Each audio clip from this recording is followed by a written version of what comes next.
Welcome to the Face of Music podcast. What is up, everybody? My name is Matt, and I'm your host. Welcome to episode number 31.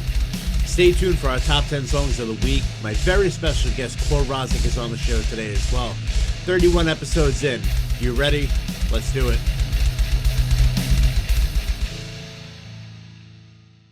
Welcome to the Face of Music podcast, everybody. What is up, and welcome to episode number 31. Got a killer top 10 for you guys this week. We have quite a bit to talk about music news as well. A lot's been going on lately that I just want to fill you guys in on. So, first up, next week, there's most likely not going to be an episode. I will be traveling. So, unless I can pull off some sort of miracle, I won't be able to do an episode. I will be traveling to and from Colorado for a wedding. So logistically, I don't know if I'll have time to get everything out or even recorded before I leave, but stay tuned. Miracles happen. Yeah, you never know, guys. But that episode will feature the band Dara when it does come out, whether it be next week or the week after. I had a great interview with the guys a couple days ago, and I am very excited for you to hear about what they have going on. Now, next up, for anybody who doesn't know me personally, which I would assume is the majority of you guys, I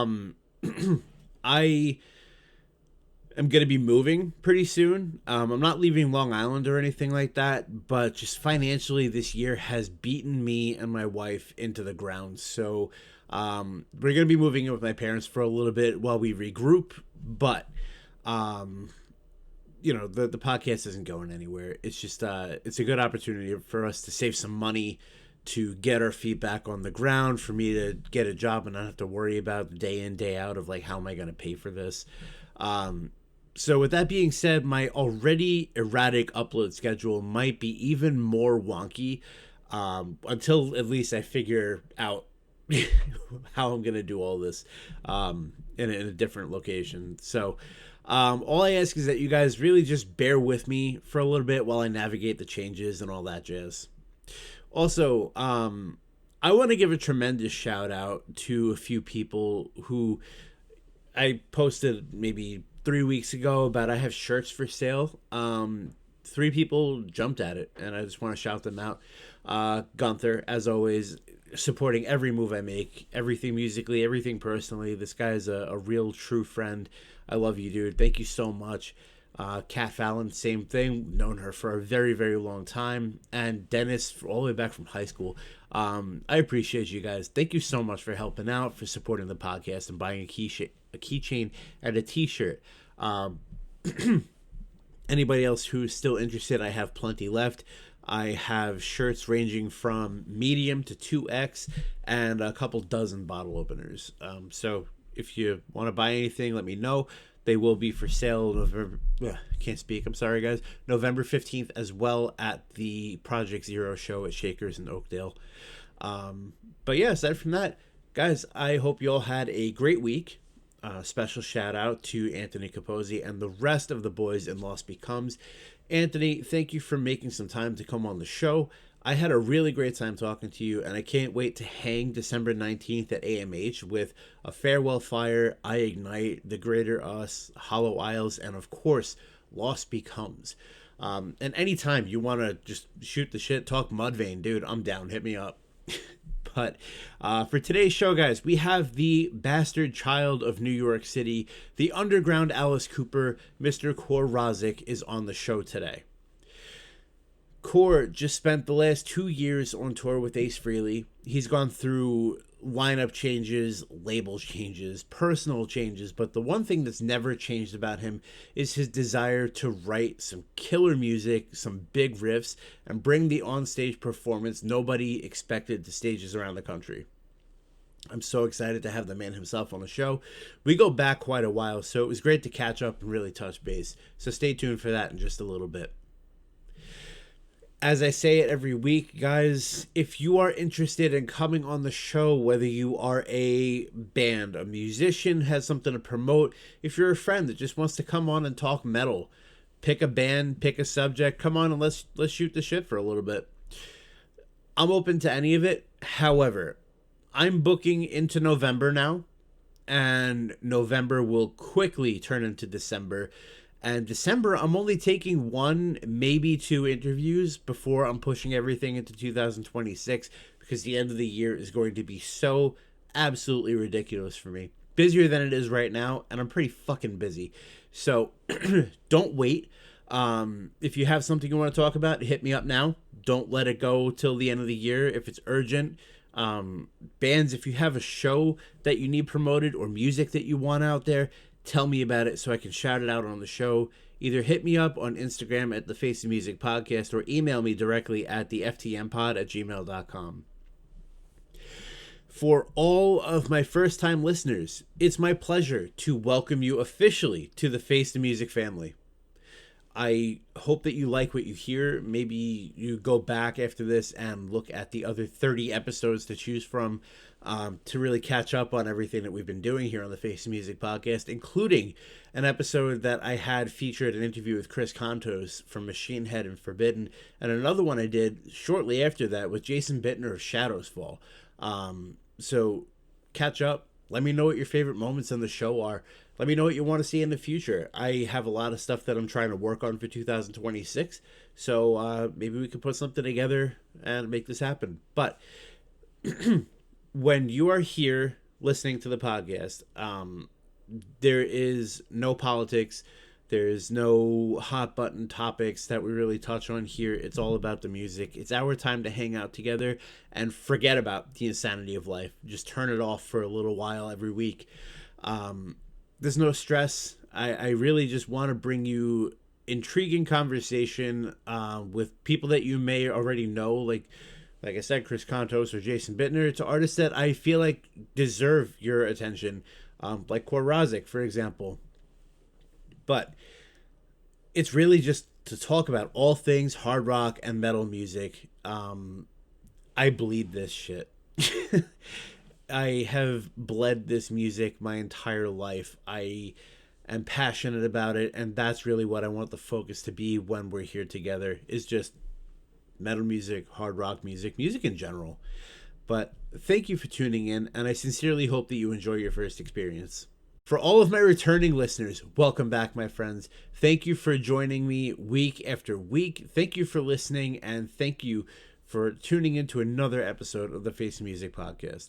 Much love to every single one of you. I am so thankful and lucky to have your support. Big shout outs every week. Dead Within Days, who just dropped a fantastic new song called Burn. That's going to be off their upcoming EP. Gavel Down, Riff Haven Audio, Moon Groove Records, Oceanside, Gunther, Rob Moon, Mike Mars, Kill Baron from Maryland. Fantastic band. Go check them out. Resist the Temptation, and my man Sam from Bleed the Gods and Cross Island Connect. Thank you all every single week for sharing something that I post, anything that I post to your pages. I really appreciate the love. And if you want your name added to that list, all you have to do is just share something and tag me in it. Make sure I see it, and I'd be more than happy to give you a shout out on the show as well. Now, I'll be honest, guys, if you are listening right now, you're doing the one thing that I would like everybody to do, which is listen to the show. But I'm sure that you might be sitting there thinking to yourself, man, this podcast is awesome. How can I help it grow? Well, that's really funny you should ask, because I have 3 quick, easy, and free ways that you can help. Number 1, please follow the podcast and listen weekly. If you're hearing this, you're already doing this. This is the hard part. This is the most time-consuming thing out of everything I'm going to ask you to do. Number 2, follow the Instagram and Facebook pages. Comment on posts. If there's a poll, throw your 2 cents in there. This is my podcast, but this is our community, and I like including you guys. I like hearing your voice and what you have to say. Your voices do matter to me. And finally, number 3, share the page or a post. If you are listening right now, you definitely know somebody else who would also enjoy. So spread the word, tell them what's up. I feature signed and independent bands every single week from all over the world. And this is not just all over the world in like the local band sense where it's like, yeah, I'm doing 7 shows in the same state, so we're on tour. No, like I mean like Australia, all over Europe, Asia, all over America, Canada, South America, all over the place. So you could very well find your new favorite band right here on the podcast. I only promote the bands that I feel truly bring something to the table, something really worth paying attention to, so I promise you that I won't waste your time. I know that I personally have found so many phenomenal bands doing this podcast, and I hope that you have too. Now, by this point, you also may be thinking to yourself, well, the free stuff is great, but is there a way that I can support you in other ways? Do you have any merch? Again, this is an amazing question, really. I do have shirts for sale, and I do have Face the Music bottle opener keychains for sale. I know it's not the most glamorous shit, but you know what? It's a podcast. I'm not going to ask you to buy every little thing under the sun. Just a cheap shirt, a keychain. You know, I made the shirts myself. That, you know, if you guys are interested in buying them, they are $12 for the shirt, $3 for the keychain. Hit me up on Instagram, email me. If you have my number, you can text me, whatever the case may be. I have Zelle, I have Venmo. If you're local, I could do cash. If I have to ship somewhere, just, you know, be prepared. There's going to be a shipping cost factored in as well. But if you come to a Face the Music event, like let's say November 15th at Shaker's Pub, I will have all of this on the table for you to just purchase cash, or if you want to do Venmo or Zelle there too, I don't give a shit. But it'll all be on the table right then and there. Also, if you have to be at or if you happen to be at a Face the Music event, there will be hot sauce on the table too. This was a big hit at MGR. I cleaned out like not even halfway through the day. So I think that's going to be a move that I do from now on, is I'll always have a different flavor of hot sauce on the table. I know what I'm going to do for November 15th. It is a fan favorite from a few years ago. I'm not going to tell you the flavor yet, but I am going to tell you that it will sell out. It's not something that lasted too long. The last time I sold it back in 2020, and I still have people asking me for more today, and I haven't made it in 5-6 years. So, if you see it, make sure you grab a bottle. You will enjoy. It's a nice fall flavor. That's the only hint I'll give you. My friends, if you are ready for the Week 31 Top 10, I am ready as well. So, let's get it. If you've been here for a while, you know the drill, but if you're new, here's the rundown. If you're watching this podcast on Spotify, you'll hear all the songs in the top 10 as intended. But unfortunately, if you're tuning in on YouTube, I have to cut the songs out because they get instantly flagged during uploading. I'm not really trying to hit a copyright strike. So if you are watching on YouTube, I apologize. The clips are not going to be featured. If on the off chance you are watching on YouTube and the songs are featured, this is not a common occurrence. This is normally 3 days of me battling with my computer that is failing to upload shit or taking 8 hours to export a file, and I just said, fuck it, I don't got time for this, and I run the risk of the copyright strike. So it's not something that you're going to have happen all the time. If you want to experience the show as intended, especially the top 10, head over to Spotify. I can't really do anything about the YouTube thing until they fix all their licensing bullshit. So you can still listen to every single song you hear on the Face the Music podcast on the Face the Music Top 10s playlist over on Spotify. The code will be at the end of the top 10, and it's also in the link that's on all of my socials. 31 weeks in, we have over 320 songs, slowly climbing our way up to 400 songs. We'll be there before the end of the year. There's over 20 hours of carefully curated, fantastic hard rock and metal music for you to enjoy. This week's top 10, we have a lot of great new music, and we also have a few throwbacks as well.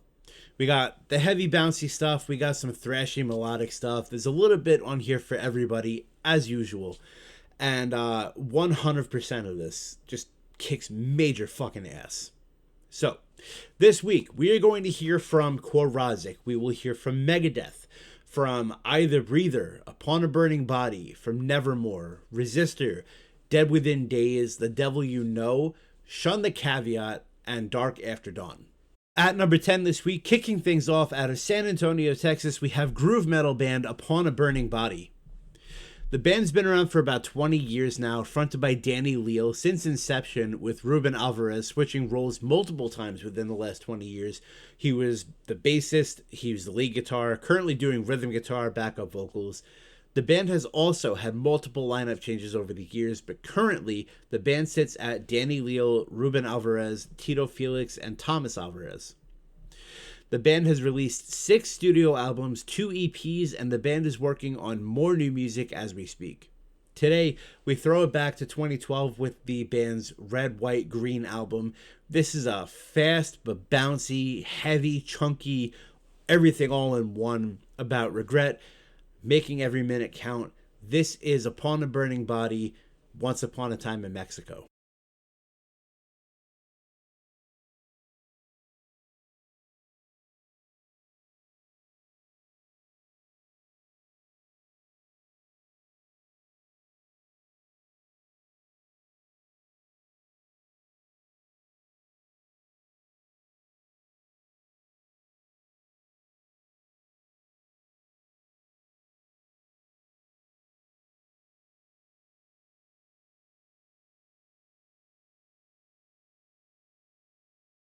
Number 9, this week, my boys Dead Within Days graced us with another banger from their upcoming EP due out November 1st entitled Outrospect.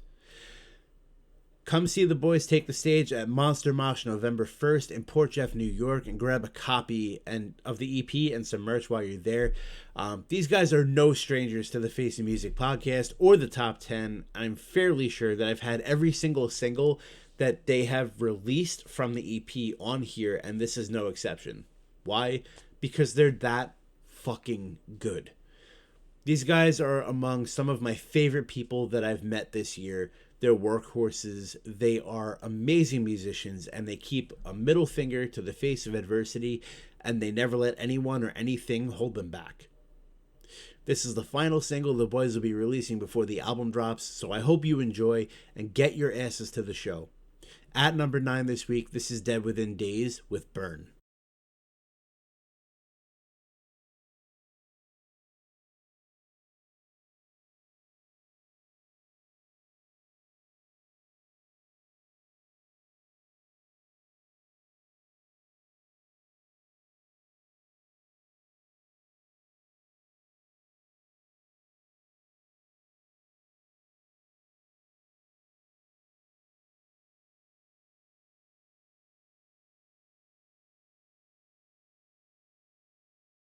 Number 8, we are bringing it back to 2013 with the metalcore band Devil You Know, which later rebranded as Light the Torch, featuring Francisco Artuaso, Ryan Wambacher, Alex Ridinger, and the man, the myth, and legend himself, the single greatest vocalist in metalcore history, in my personal opinion, Howard fucking Jones.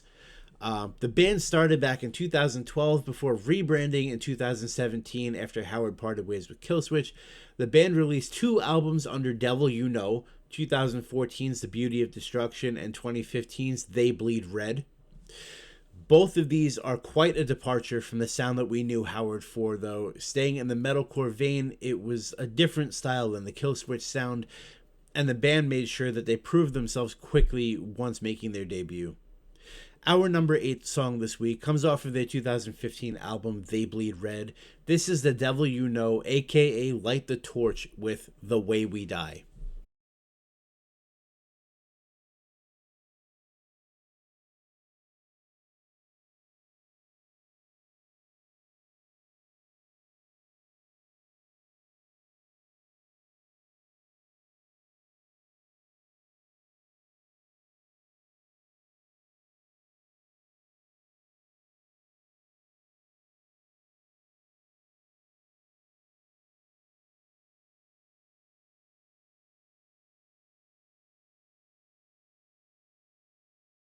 Number 7, out of Baltimore, Maryland, we have the band I, The Breather. The band started up in 2009, was featured alongside Upon a Burning Body in the 2012 edition of the Mayhem Festival. Ironically, that's where I discovered both of these bands. I, The Breather was active until 2015 when they took their first hiatus. They came back in 2020 and then, well, you know, they remained active until 2022 after taking on Hired Gun's Logan Young, also known as Dal Av, who I featured a few weeks ago on the top 10, and Nick Popovic, most recognizably known as Nick Nocturnal.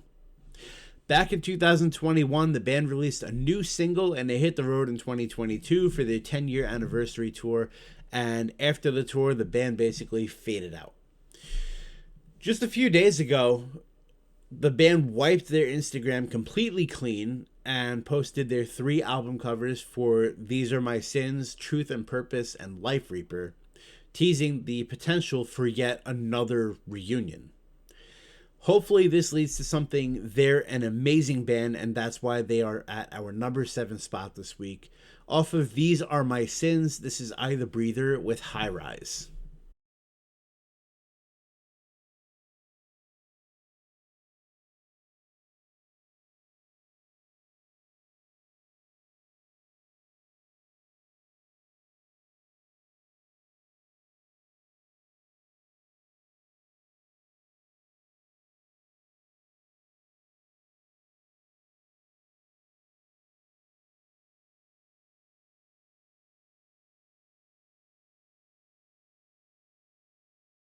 Number 6, we have The Bitter Rat. We have the Bastard Child of New York City, the savior of rock hell, and today's extremely special guest, my friend Kor Rozzik.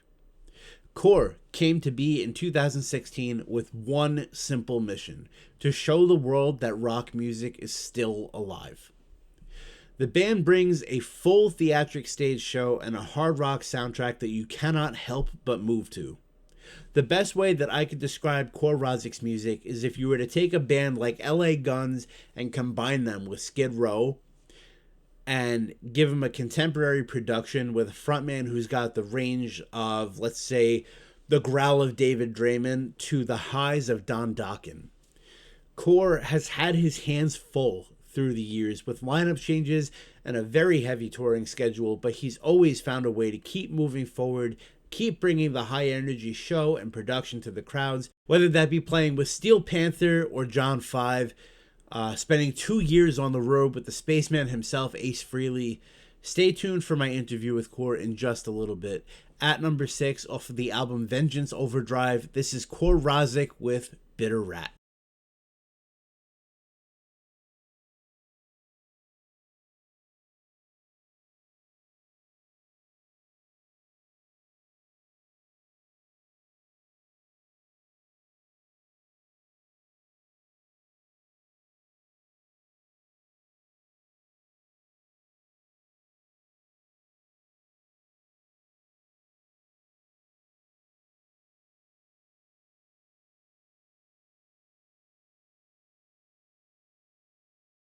Number 5. This is a special one. You guys know me by now. I am very loyal to my friends. I am always here to boost up the homies and talk about their projects. A few years back, my friend Joe decided that he was going to start his own project after his old band broke up. He wrote some stuff, he had it recorded, had a few guest vocalists hop on, and long story short, he had to put it on the back burner for a little bit. And due to unforeseen circumstances, that pilot light ended up going out, and now this project was a thing of his past. Not my story to tell, so I won't get into somebody else's personal life, but what I will tell you about my friend Joe is this. This dude does not quit. He doesn't give up. It's not his style. It's not even in his vocabulary. He is the strongest motherfucker that I know. He faced all of his problems head on, and to quote the Trivium song, because I know he'll appreciate this, there is just no way back. There's no way back, just through. Joe has gotten through a lot of shit this past year or so. Even more so in the past few weeks. And I'm so fucking proud of this guy. I'm so happy to say that Joe has reignited that light. He's currently looking for band members, so if anybody listening plays guitar, plays drums, does backup vocals, hit him up. This is the relaunch of Shun the Caveat. This is our number 5 spot. I cannot wait to see this thing grow legs and hit a stage. Featuring Tameen Shaker and Joseph Macaccio, this is Shun the Caveat with Comatose Cosmos. Welcome back, Joe.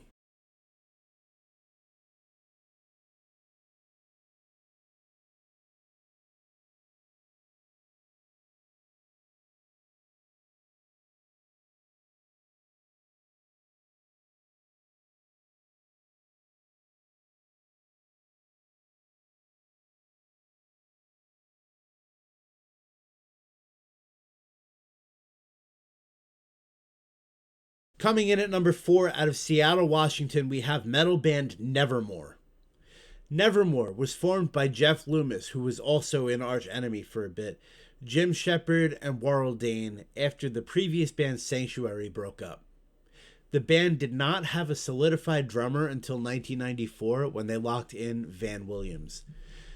The band would go on to release 7 albums through the course of their career, the final being 2010's The Obsidian Conspiracy. This would be the last album that would feature the classic lineup of the band, as Jeff Loomis and Van Williams would also leave the band soon after, while Warrell Dane said that he wanted to regroup and reform the band Sanctuary, and that there were talks of reuniting Nevermore with Loomis through the years, but that reunion would never actually happen. Tragically, in 2017, Warrell Dane passed away due to a heart attack while he was in Brazil. Last year, Jeff Loomis and Van Williams announced that the band would be officially reuniting, unbeknownst to Jim Shepard, who had said that he was never contacted about this or contacted about using the name Nevermore. It was later revealed that Loomis and Williams would be searching for a vocalist as well as a bassist, stating that Shepard had since retired from touring and performing. As of today, the reunion is all systems go, and the band has their first dates announced for Bloodstock and Wacken open air festivals in 2026. We do not know who's in the lineup yet, but hopefully we find out who's filling in sooner than later. It would be amazing to get some new music as well before these shows next summer, just to give us a taste of what these guys can do. For anybody who knows the band and has followed them, these are huge shoes to fill, especially Warrell Dane, who is regarded as one of the best metal vocalists in the genre. Our number 4 song today comes off of their 2003 album Enemies of Reality. This is the title track, Enemies of Reality.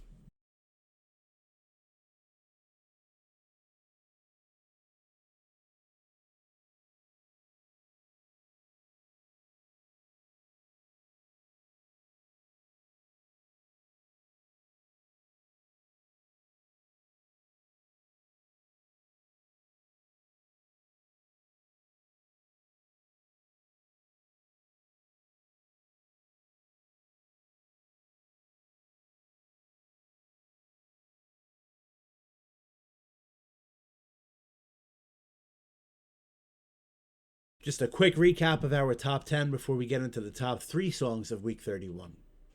At number 10, we had Upon a Burning Body, Once Upon a Time in Mexico.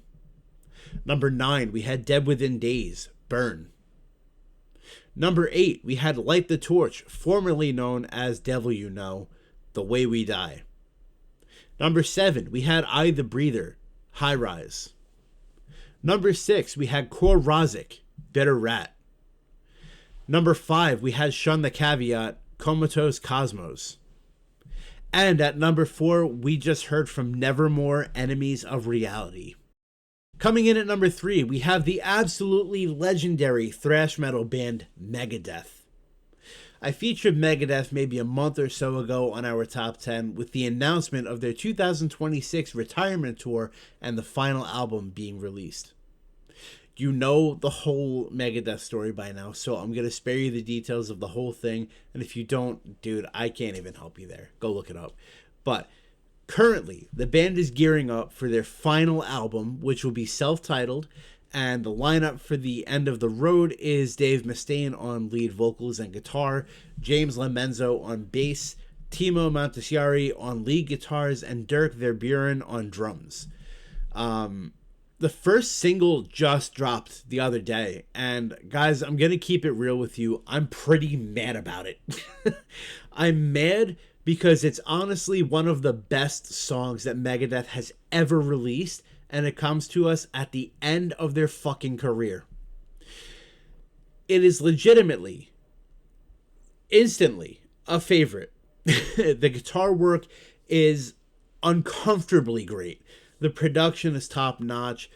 Dirk tears the fucking house down on drums, and Mustaine sounds better than he ever has. It's fast. It's got tons of crunch and aggression. It's a legitimately perfect Megadeth track.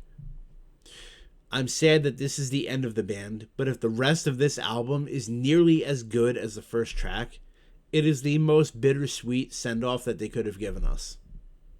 Coming in at our number 3 spot this week, this is the brand new one from Megadeth off of their forthcoming self-titled album due out January 23rd, 2026. This is Tipping Point.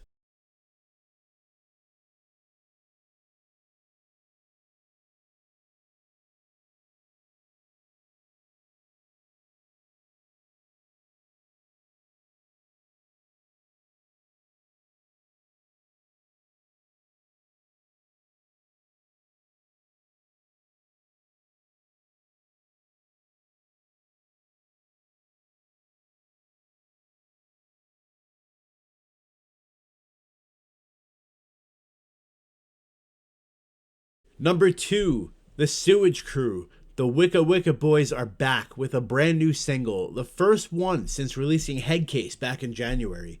Resistor are back, and they're about to decimate every single club that they play this new song in. Resistor are currently having an amazing year, and it ain't even close to done for these guys. They've been playing on tour nonstop all year. They've played all over the country with Fight From Within, with Hunt the Dinosaur, Southpaw. They played the Gathering of the Juggalos. They played the kickoff to the Incarceration Festival. They're back on the road right now, and they are most likely coming to your city. So please get out there and support my boys in Resistor. Today, at our number 2 spot, we have their brand new track. This is Resistor with Mutt.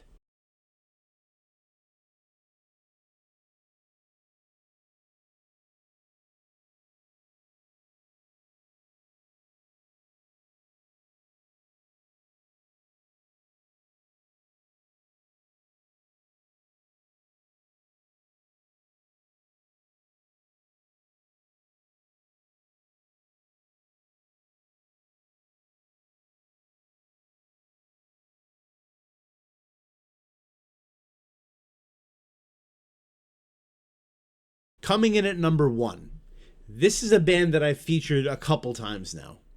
I've done the formal introduction of their music and their story, but it's time to formally reintroduce the new era of my friends in Dark After Dawn. Maroof still fronts the band, and that's never changing. But this time around, we have quite a few changes in the lineup behind him. First of all, welcome back to Mr. Connor Daly on lead guitar. Connor and Maroof writing together is a secret sauce, man. These guys connect so well musically, and I'm so happy to see this happen for the new era of this band.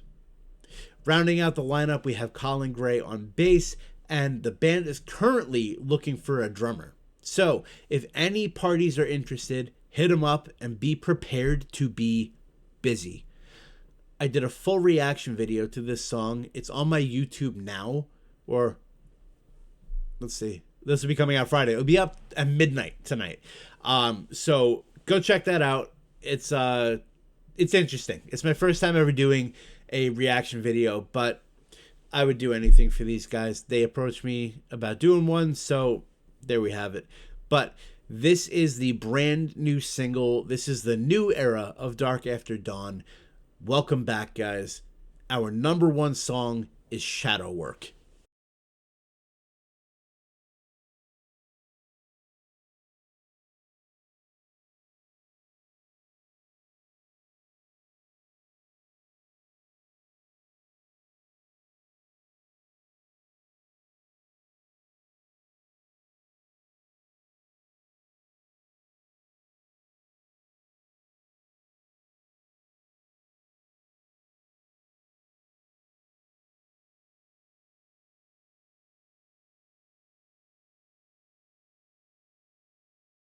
You can check out the full songs on the Face Music Top 10s playlist on Spotify by either searching or scanning the code that is on your screen now.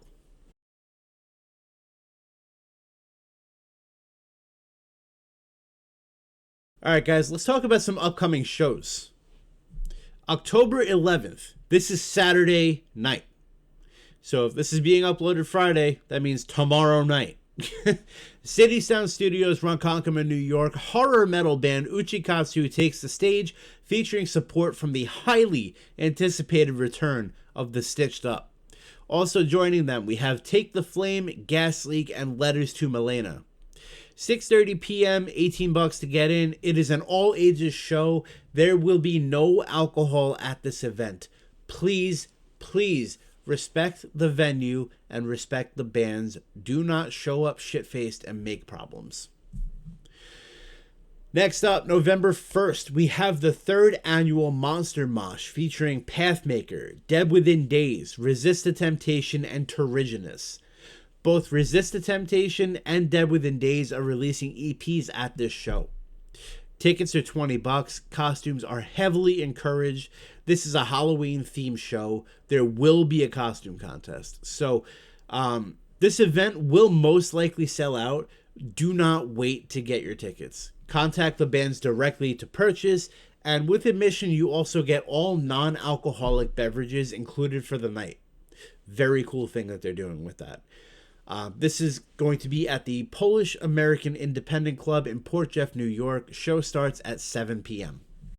November 14th, 2025, Amityville Music Hall, presented by Cross Island Connect. We have Escuela Grind. We have Nora, God's Eyes, Faka, The Rule of Thumb, and the second show ever of Bleed the Gods. This is a special one for a few different reasons. First up, Rule of Thumb is releasing an EP at this show. Secondly, Bleed the Gods is releasing their EP at this show. Third, this is the 50th show Cross Island Connect is doing. Congratulations. And lastly, and most importantly, it is my good friend Sam's birthday. Sam, of course, is the lead vocalist for Bleed the Gods. So show up, come throw down with an entire night of great music, and I'll be hanging out for sure. Next up, One Day Later. I hope you guys are ready. I've been talking about it for a while now. This is a big one for the podcast, guys. For fans of Linkin Park, this is for you. This show is going to be a part of a Linkin Park roundtable discussion that'll be filmed at a later date, and the whole thing will be airing in December.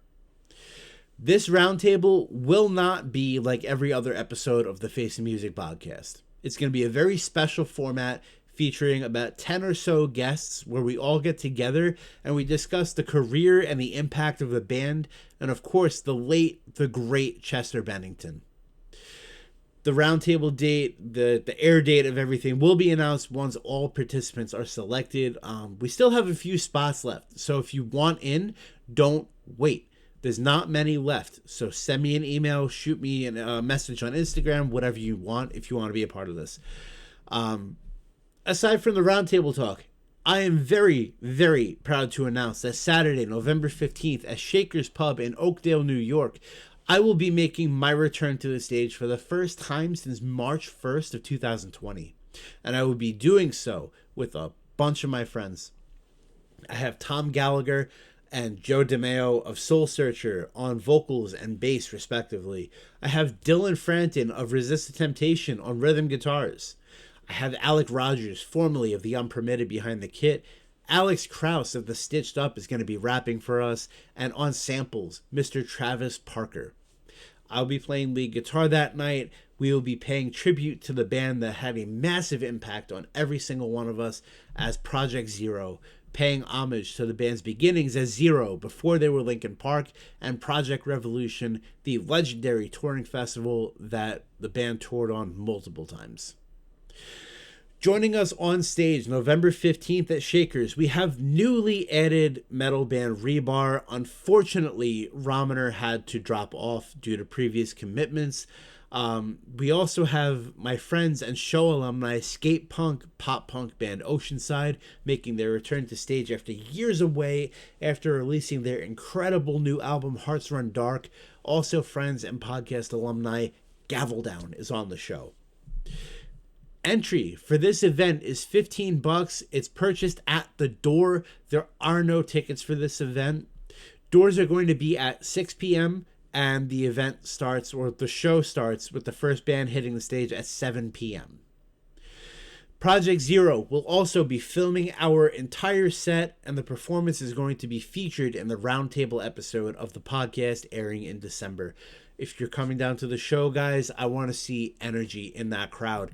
I want to see some pits. I want to see people singing along. I want to see everyone having a good time. So again, that's November 15th, Shaker's Pub, $15 admission. Show starts at 7 p.m. Make sure you get there early and stay late. The show is going to be done before 11. It's not going to be all that late. I don't want to hear any excuse from you old asses out there. Get down to the show. This is a big one, guys. I haven't been on a stage in 5 years. I would love it if everyone could come out and support and reciprocate some of that support that I show so many people right here on the podcast. If you're interested in being a part of the roundtable, I'm going to drill this part home one more time. Email me at theftmpod@gmail.com with Linkin Park in the subject line. Shoot me a message on Instagram. Text me if you have my number. Hit me up on Facebook. If you want to be a part of it, find a way to get in contact with me and get in contact with me. I cannot do Zoom for this. The whole thing is going to be in person. If you're not in state, I will still find a way for you to be a part of this. I don't want to exclude anybody who is willing to be a part of this episode. So while you won't be a part of the conversation, I will have ideas for how you can be a part of this. But all I ask is that if you are not picked, please don't be offended. Please don't be upset. It's just a matter of the space that I have available. But as it's looking right now, guys, I should be able to get everybody in. So, quite a few things happened in the music world this past week, guys. First of all, we talked last week about how Alex Bent left Trivium very suddenly. This does really seem unplanned based on the information that we now have, just based on a video that surfaced of Matt Heafy talking to the crowd from Aftershock last weekend. Trivium recruited Sepultura drummer Grayson Recruitman, which it seems very, very last minute. The set that they played really comes across as just the easy songs, you know, nothing Alex Bent era. So really, no Sin in the Sentence, no What the Dead Men Say, no Court of the Dragon, none of that at all. No Ascendancy stuff either, except for Like to Flies. So it seems that on the curveball they were thrown, they really made do with the situation at hand. It was announced that Grayson will be drumming for the band on their next tour cycle, but it hasn't come across publicly, at least, that Grayson will be Trivium's permanent drummer. Seems that he'll just be a hired gun for the time being, But either way, best of luck, Grayson. The kid is a monster on the kit, and I can't wait to see what he does. If he was good enough to replace Eloy Casagrande in Sepultura, he has got to be good enough to replace Alex in Trivium. Now, next up, I'm sure everybody's heard by now, but just in case you haven't, Geddy Lee and Alex Lifeson have announced that Rush will be getting back together for a series of dates in 2026. Now, obviously, Neil Peart is no longer with us, but they will have Germany's Annika Niles joining them. The band has announced that they're going to be doing small residency style shows. So 6 cities, multiple shows per city. They'll be hitting Englewood, California first at the Kia Forum, June 7th, 9th, 11th, and 13th. One night in Mexico City at Palacio de los Deportes on June 18th. They have 4 nights in Texas at the Dickies Arena on June 24th, the 26th, the 28th, and the 30th. They have 4 nights in Chicago at the United Center on July 16th, 18th, 20th, and 22nd. And then they have 4 nights in New York City at Madison Square Garden. That's July 28th, 30th, August 1st, and August 3rd. And then they have 3 nights at the Scotiabank Arena up in Canada, August 7th, 9th, and 11th. Tickets go on sale next Friday, October 17th. I fully expect this to be a pricey ticket. My guess is going to be a few $100 for even the cheapest seats. Now, my concern, though, is it's Geddy Lee's voice. You know, the last we heard from him was 10 years ago, and he couldn't sing anymore. It was gone. Geddy's voice is so distinct. It's so unique. It made Rush really what it was, and if he can't hit the notes anymore, I'm not entirely sure that I personally would want to see them. At least see them again. I was lucky enough to see them on Snakes and Arrows back in, I think, 2009. The music is still great. I'm not worried about the playability of any of them. It is just a very double-edged sword with his voice. And for anyone saying, well, she can't play what Neil played, you might want to go watch a video of Annika Niles playing. While she might not be Neil, she can absolutely handle it. No one is ever going to be able to replace Neil Peart. The man was really one of, if not the greatest of all time. But this girl can play her lady balls off. Seriously, go check out any video of her playing. Rush is in good, safe hands with Annika Niles. This, of course, will be the first time that a female was in attendance at a Rush concert, so this is pretty monumental. Now, lastly, in music news, something I didn't think I would ever say again, As I Lay Dying is back. Again. Somehow, Tim Lambesis found another group of suckers, professional musicians, to fill the role in his band. Don't get me wrong, guys. I love As I Lay Dying. I truly do. I have been a fan of theirs for a very long time. What I don't love is spousal abuse, is murder for hire schemes, for animal abuse. I don't love any of that shit. Also not a fan of undiagnosed mental psychosis with a lack of taking care of your mental illness. With that being said, the new lineup is Tim on vocals, Bill Hudson from North Tail and Tommy Veck's solo band on guitar, Don Vetta from Jamie's Elsewhere on guitar, Chris Clancy from Mutiny Within on bass, and Tim Jung from Morbid Angel, Divine Heresy, and Tommy Veck's solo band on drums. They just released their first track with the new lineup, and the track is called Echoes. It's not bad, but it's definitely forgettable, which is, kind of good.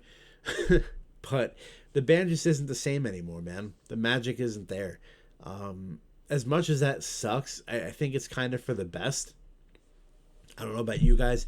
I can't go out there and buy a ticket to another show or buy another shirt or buy another album. It just feels wrong.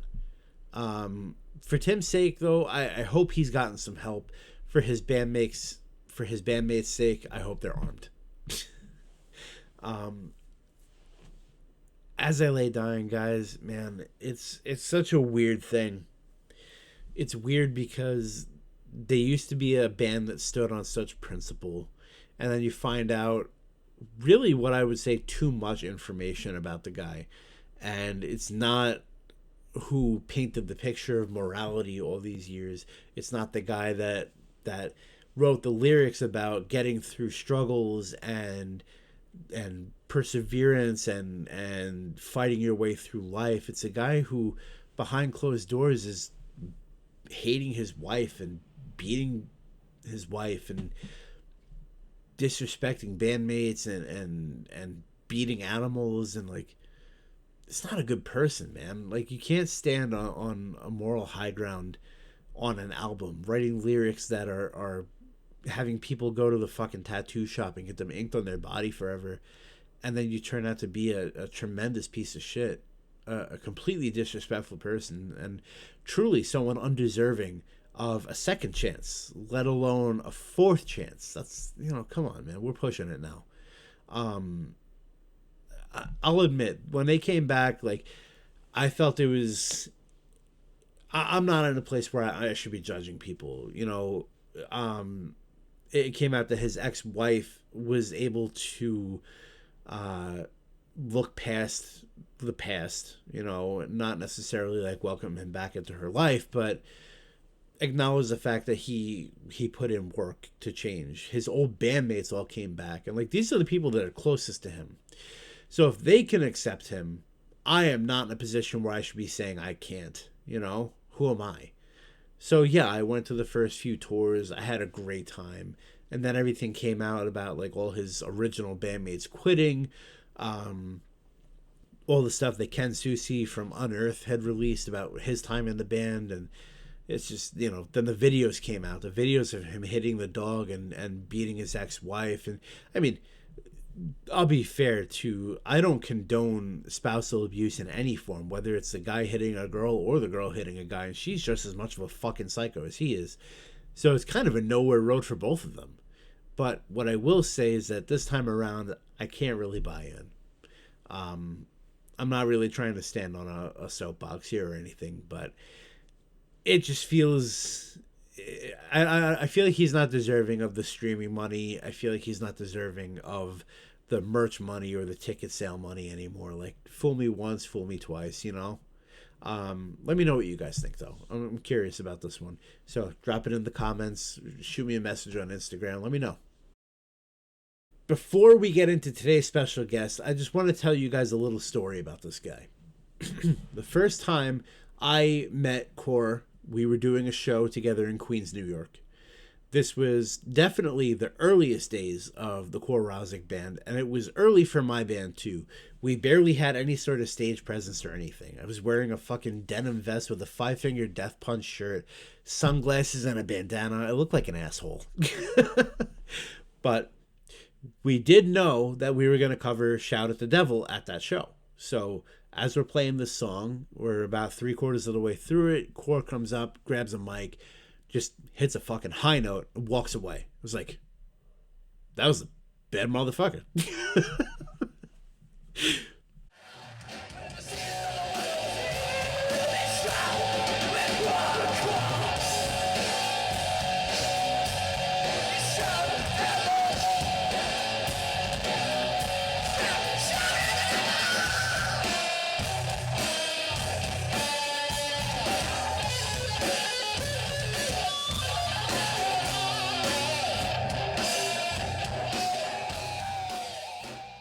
Kicked off a good friendship right then and there. We were talking after the show, after the performance. We started talking on Instagram and Facebook, and we developed a pretty good friendship. And through the years, we played a bunch of shows together.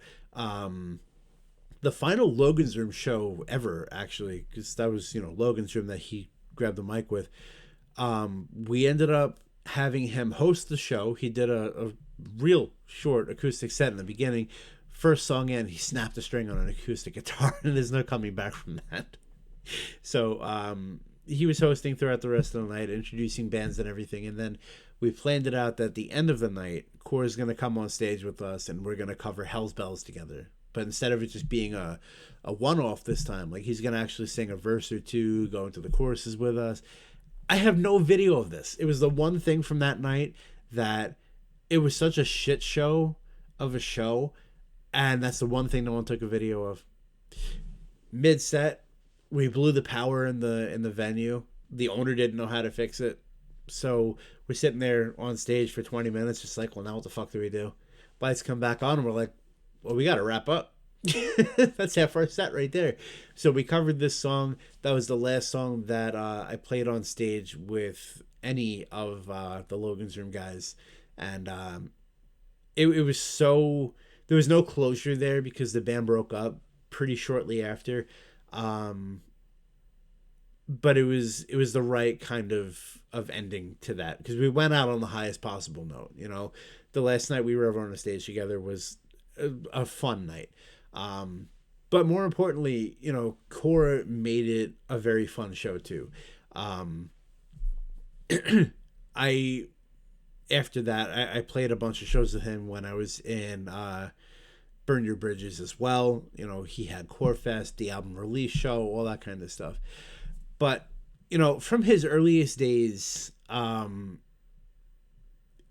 he had such a I don't want to call it a basic show, but he was known for a top hat and a little voodoo doll, and then through the years, like a couple years went by before I saw him play again, and now it was so much more than just a top hat and a voodoo doll. Now it was lights and smoke to a programmed show. It was costume changes. It was the band had a certain image. It was a high level show. It was professional. His album dropped, Vengeance Overdrive, and he got signed to Cleopatra Records pretty soon. Hopped on tour, ended up on tour with Ace Frehley for almost 2 years. He's an amazing singer. He's an amazing performer, but he's so humble. His band just rips. They're so good. But it is my absolute pleasure to welcome to the show today my friend, Mr. Core Rozzik. What's up, player? Welcome to the Face of Music podcast, everybody. I'm sitting here with Core Rozzik, the Bastard Child of New York City. Long time no talk, my friend. How you doing? I'm doing good, man. Doing the best that I can. This has definitely been an interesting ride for sure. Yeah, you've been in a pretty unique situation through the years as someone who's kind of, I mean, for anyone who doesn't know your music or about your band, you are the band. You write the songs. Everyone that's in the band itself is a hired gun. But you do 100% of the work. I mean, at least as far as I'm aware, yourself. Well, I have to give credit where credit's due. Andre Patorsky has been with me for 10 years, and me and him did write the first record together, and Andre's still with me. Um, for better or for worse. We've had our own issues with each other, but we've always stuck it out. So he's still with me, and he's still very much a part of that Korosik sound. But yeah, we've certainly had a lot of lineup changes over the years. And yeah, no, I mean, I'm definitely the mastermind behind it, for better or for worse. Hmm. So now I've known you at this point, I would say probably about 10 years or so. Um, Yeah. Going all the way back to my Logan's Room days. Um, Great band, man. Thank you, man. Had a lot of fun. A lot of fun. We actually were talking about possibly doing something next year, maybe like a one-off show or something. That would be But cool.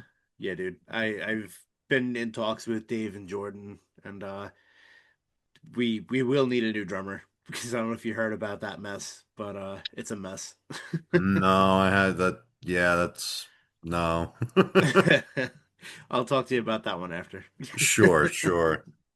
Um, but yeah, something like that would be cool to put back together. But yeah, I've known you for a pretty long time at this point. I've seen you through a few different lineup changes. I've seen you guys do what was the thing? Operation Core Fest that you used to Yes. do way back when.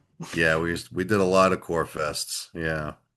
Even we did so many core fests that a while back we did a new one and I called it Core Fest 7, and then after I announced it I realized that there already had been a Core Fest 7. So I think the last time we did one we just called it Core Fest, it's like self-titled, like but yeah, we used to do, yeah, we always tried to make things fun. I mean, people can say whatever they want, but gimmicks are cool. We used to do Core Fest, we used to do Give Thanks or Die. We'd always do that around the holidays, and Yeah. we always tried to make it fun. And as you know, being a wrestling fan, it's all about the gimmicks. It's all about the themes. Just Yep. when you slap things on that, it at least you attempt to make it feel maybe even more special than it really is. But you try to just give things a vibe, Exactly. that people can latch onto. Yeah, man. Sometimes the smoke and mirrors really do go a long way with a musical performance, and I've always been kind of adamant about that. I mean, as you know, you've seen through the years how stage shows progress with at least the stuff I'm doing too. It's like people go to a show and they'll be impressed by what they hear, but they might forget about what they hear. If you give them something to watch, that's going to be Hmm. something that they're going to remember. That's going to be something they take a video of and say, "Oh, that was cool. That was kind of fucked up. I'll, watch that again. I'll tell people about that." Visuals go hand in hand with music performance. So, what you 100%. do is definitely something that people can latch onto and remember, you know? Yeah, I mean, whether they really, and I always thought that was kind of it's actually something that I've always kind of battled with. Is Korazik's limited success because I'm such a good singer? Is it because I'm such a good songwriter, or is it, because we had lights and smoke, you know what I mean? So, and even Andre sometimes would unfortunately feel that way as well. But if there's something that they can take away from it, I mean, I guess you're still doing your job. I mean, I would love Right. someday to actually be remembered as a good songwriter, and not just a guy with a top hat. Which is why I'm not wearing the top hat anymore moving forward. Oh no? But Wow. yeah, I'm done with that. I have different hats now, but but yeah, there is something to be said about putting on the show, and there's been so many big industry bands. I stress industry bands that have come up in the last couple of years that have those gimmicks. You Yes. know, Yeah, I feel like the bands that are doing more more production, more theatrics on stage are the ones that are really latching on with the masses right now. yeah, Sleep Token being one of those bands. Bad Omens, they used to wear like the shiesties and shit on.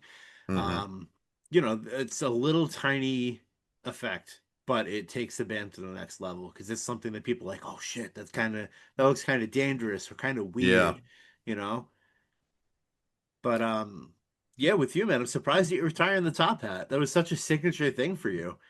It was, and we almost weren't going to do Spellbound anymore, but then we decided recently that it's just too good of a closer. So we're gonna keep doing it. I don't know. You know what it is? It's tough, because you think about theatrics and imagery, and it's so important, and it's been very, very important for the Korazic brand as far as people remembering us. uh, but I think with the top hat recently, I kind of decided that I was tired of doing it because, Alice Cooper does a top hat, and I don't know. It's tough because I can be very contradicting because sometimes I do like stupid comedy videos, but it's like it's some way I want to be.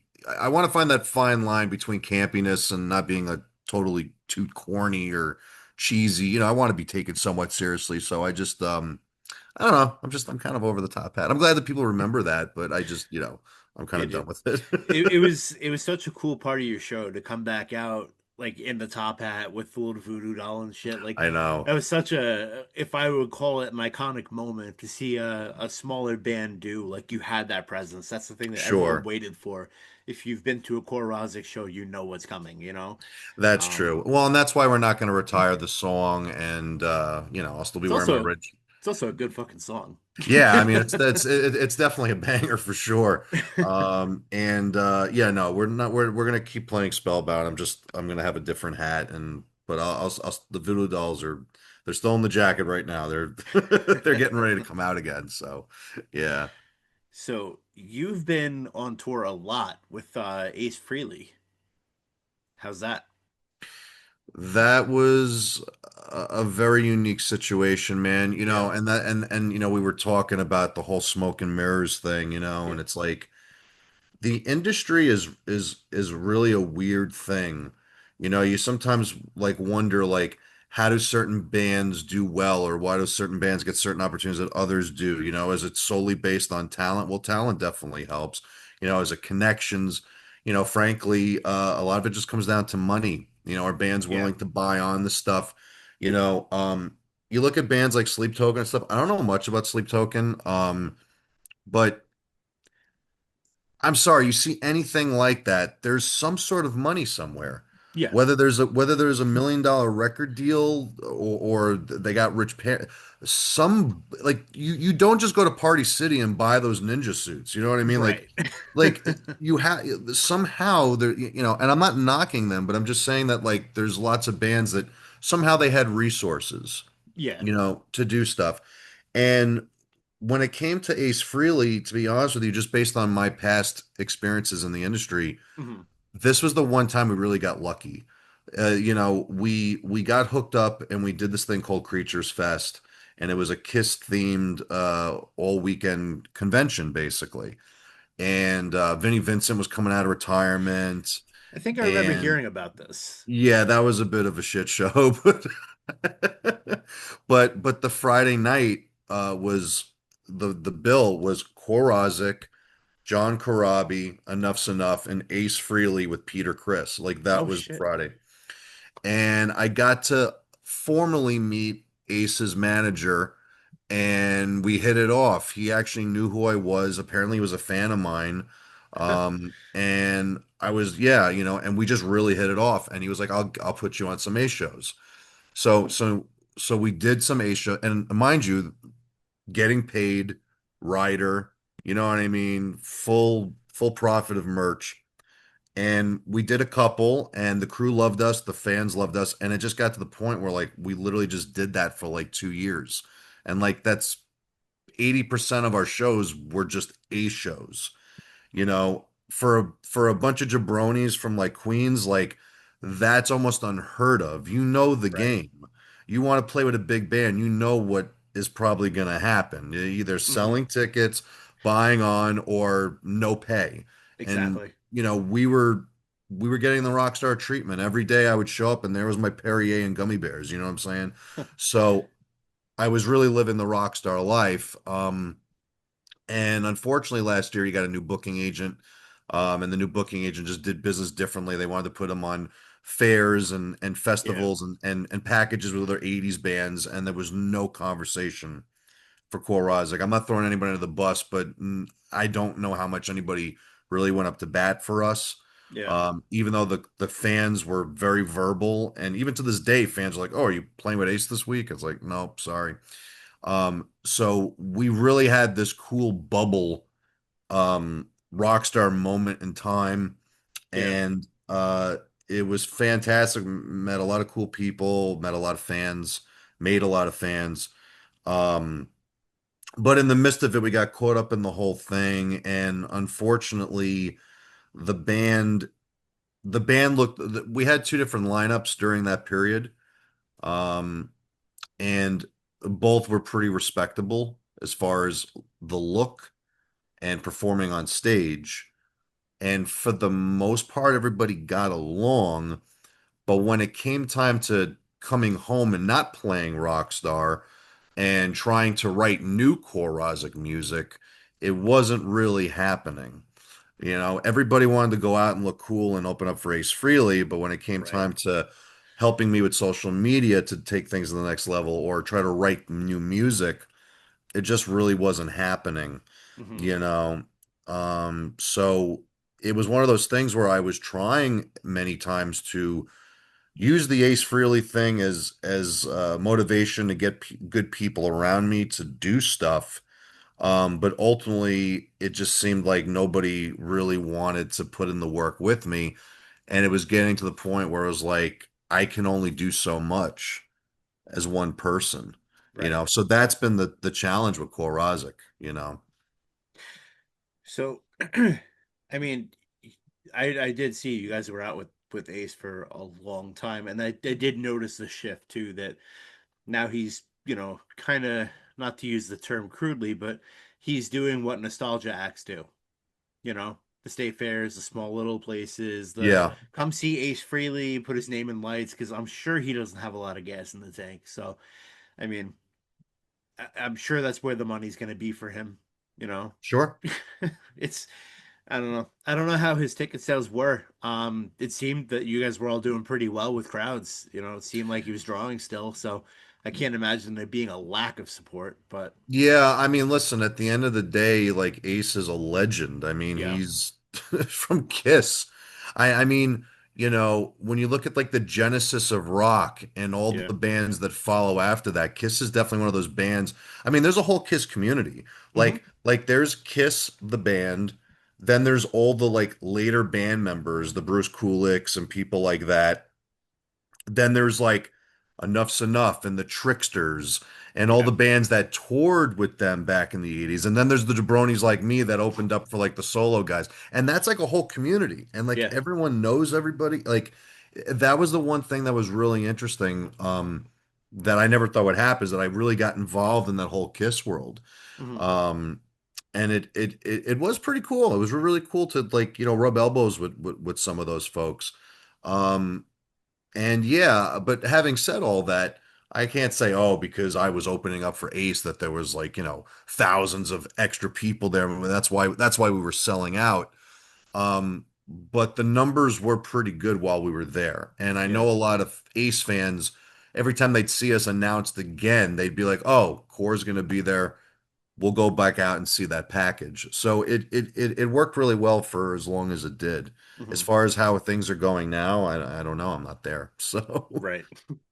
yeah, But I mean, that was a huge stepping stone for you guys. It did put you at a different level for sure. Um, absolutely. and I mean, like, you guys have always been really big on touring before that. So I'm sure that Yeah. your experience on the road has helped you along with that as well. Um, because you guys are no stranger to just hitting the road for a year. Like, Yeah, I think that's what was really cool about the Ace thing was that and as you know, a lot of the legacy acts they don't do long tours. It's a lot of weekends, you know, 1 week runs. So that was cool. I mean, there were some months where we were out at Ace every weekend. So, you know, you could go home and take care of business and then go back out. But the vibe of touring was there in the sense of like, you know, we used to go on tour with OTEP or Nita yeah, with Ace, it was that same formula and routine of you go out there, you play really well, you let everybody know who you are, and you make sure you're at the merch booth right after. And then there's the fanfare. Everybody wants to take photos, sign autographs. right. So it was really just another day at the office. Like we already had that dialed in from all the touring that we had done pre-COVID, you know, so we were able to step right into that with Ace. But you know, unfortunately, when the Ace gig did finally end officially, um, you know, we kind of were a little complacent because we're kind of like, all right, well, what do we do now? Do I keep the band out on the road? Do we try to make more music? You know, do we have money? Like, what's going on? And Right. slowly, it just seemed like everybody was getting really complacent. We tried writing at home; it wasn't really happening. I was on the heels of working with my new producer, which we can talk about already. And it seemed like there was a bit of a division where it seemed like it's not really working with these guys. I can go just be almost like a solo artist and just go work with these guys. Hmm. So if you want to segue that into stuff. But that's kind of what was happening once we lost the Ace gig. Hmm. Um, yeah, dude. I mean, hopefully somewhere down the road you guys can pick up with Ace. You guys were a big part of his past few years, so hopefully the tour management can see that and pick you guys up. And I mean, you guys have never suffered from quality of your music. You've always been just going out there kicking ass. That's what you're known to do, you know? So, but I mean, still, even if it doesn't pick up with Ace, use that, you know? Yeah. Well, Just never let up. that's kind of my like my cliff notes now. It's like, yeah, tour with Ace Frehley for 2 years. I mean, that's the pitch. Yeah, dude. That's a hell of a chapter in your story, Absolutely. you know? Yeah. It's cool when you think about it. Like I've said this before on the show, but when you open for a band, like, you're that local band, you get that opportunity to open for someone that you're like, wow, I've looked up to these guys forever. It's not just the one night, because now in that one night you're a part of that band's history. Somewhere in that band's timeline you're sitting there. So Yeah. now with Ace, you're officially a part of a very long part of his history. 2 years is Absolutely. not a short amount of time. No, it's um not. I mean, so it's amazing. I mean, I went to see Ghost in Boston a few months back. I think it was like 2 months ago or something like that. And that was a unique situation because they're doing the no cell phone thing, yeah, which is a unique experience. It was actually kind of refreshing not to have my phone for 2 hours. I should probably try to do that more often. a lot of But people are saying that too. yeah, well, it's there's a catch 22 with that. I'm going to go off topic of what the hell was I meant to talk about, but I'll just say this is like, I think for a band like Ghost, that's great because they're already in that position. There's thousands of people that want to see them every night, Yeah. and I understand the idea of making it special. Hmm. But see, Tobias can do that. Right. I don't know if Korazik can do that because as much as I want everyone to pay attention to me, I need people to do social media for me and show Yeah. photos and videos and say, "Hey, I was at Rozzik tonight. It was great." You know, so there's two sides to that. I Yeah. respect where Tobias at, but he's at that level where he can do that. Um, but the point I was getting at was when I was at the Boston show, there was a couple of people that came up to me and they're like, "Hey, we know who you are. We saw you at Ace. You're great. We had a great time. So with that said, yeah, from playing with Ace for 2 years, yeah, I mean, there's lots of fans. I was doing these fan packs um a while back where for like $10 I was mailing out an 8x10 autograph and Andy's guitar pick and some other random goodies. And when we initially did the promotion, a lot of fans ordered it, which I was pleasantly surprised. And one fan was a younger fan, and I looked at the address and I was like, "Whoa, wait a minute! This kid lives like right by the airport by me." So I messaged him and I confirmed everything, and I was like, "Oh, I'll just hand deliver it to you." And I literally went over his parents' house, and even his parents were like, "Oh shit, Korazik's here!"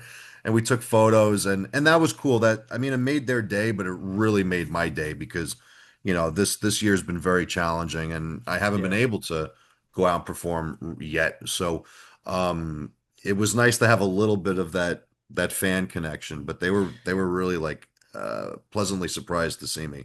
So I that actually was, saw that video too. That was very cool. yeah, that was really cool. I've been meaning to do a new fan pack and do a comedy video where like the joke is that the fans think that I'm just going to show up and hand deliver every package. And then I send Andy and like someone's like disappointed. So we might do something like that soon. Because yeah, I got to the point where people started thinking, oh, like Core's gonna show up at my house. I'm like, dude, you're in Michigan. Like Right. sorry, I can't do that. But no, that was a really cool moment. I do love the fans. Music is like an extended community.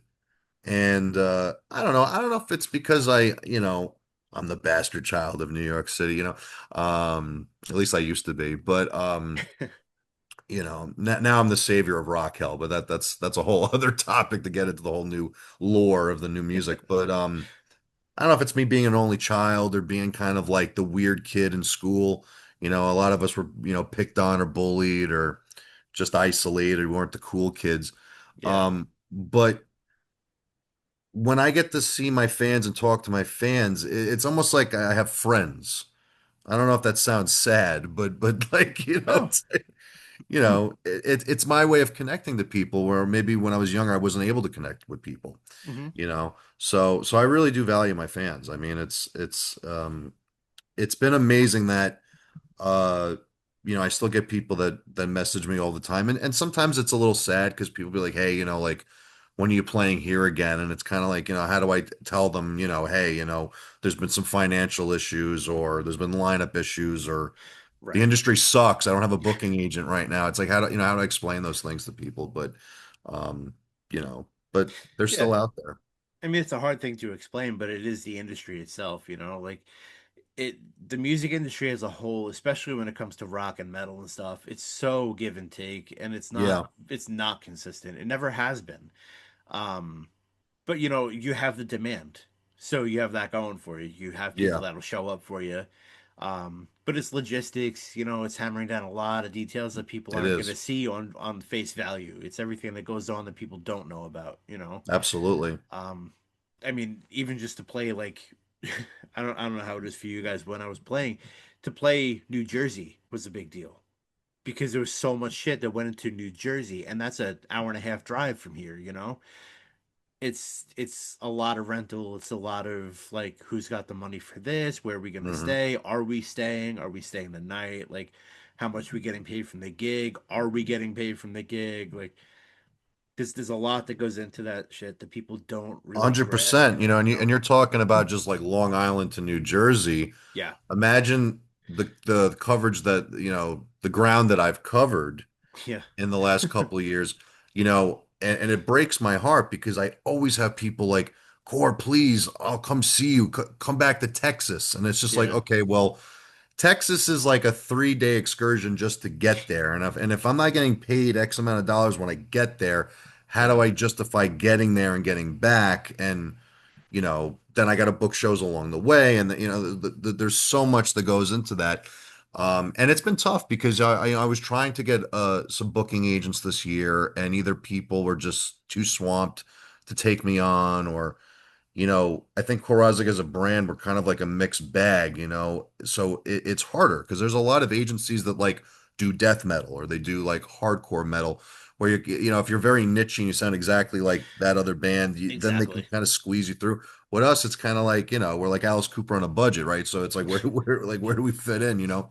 Um, so there's been a lot of challenges with that. But Yeah. I mean, you guys are also, you're like the heavier side of rock and roll. right.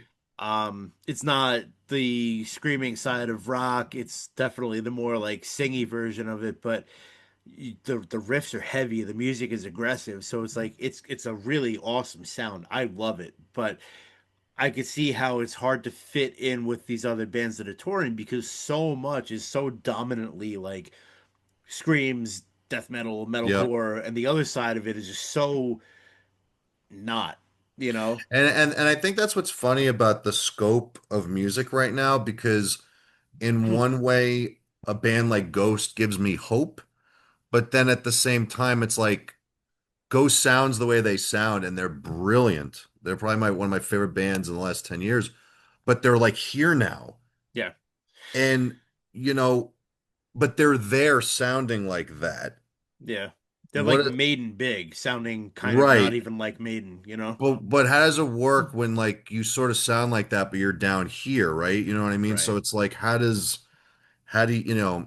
So um, just this like segue. So like that was the thing that was tough, is that like we had some funding for a while that was helping us with some stuff, and then that kind of is on pause. So now we're trying to figure out how do we do stuff, and it's crazy, man. It's like talent goes a long way. It really does. But connections and money go a really long way too. Yeah, And you have to imagine, if you want to put music out, like how much money do you have to spend on ads and campaigns to filter through the rest of the swamp, so to speak. dude, tons. And that's what's been like so discouraging to me, because on the heels of all the band drama stuff after the Ace gig, I did a very bold move, and I decided to release the dollar. And you know, it wasn't well received when it first came out, and I think that was because it wasn't so guitar driven. It was very different. It was pseudo political. I dropped it the week of the election. Yeah. And I made a really good music video that didn't feature any band members, and people were really confused about that. Um, but we actually had put some money into it, Hmm. and the song only went so far, and again, you have to, that's been the issue with Rozzik too, is like we haven't consistently released as much music as we would wanted to.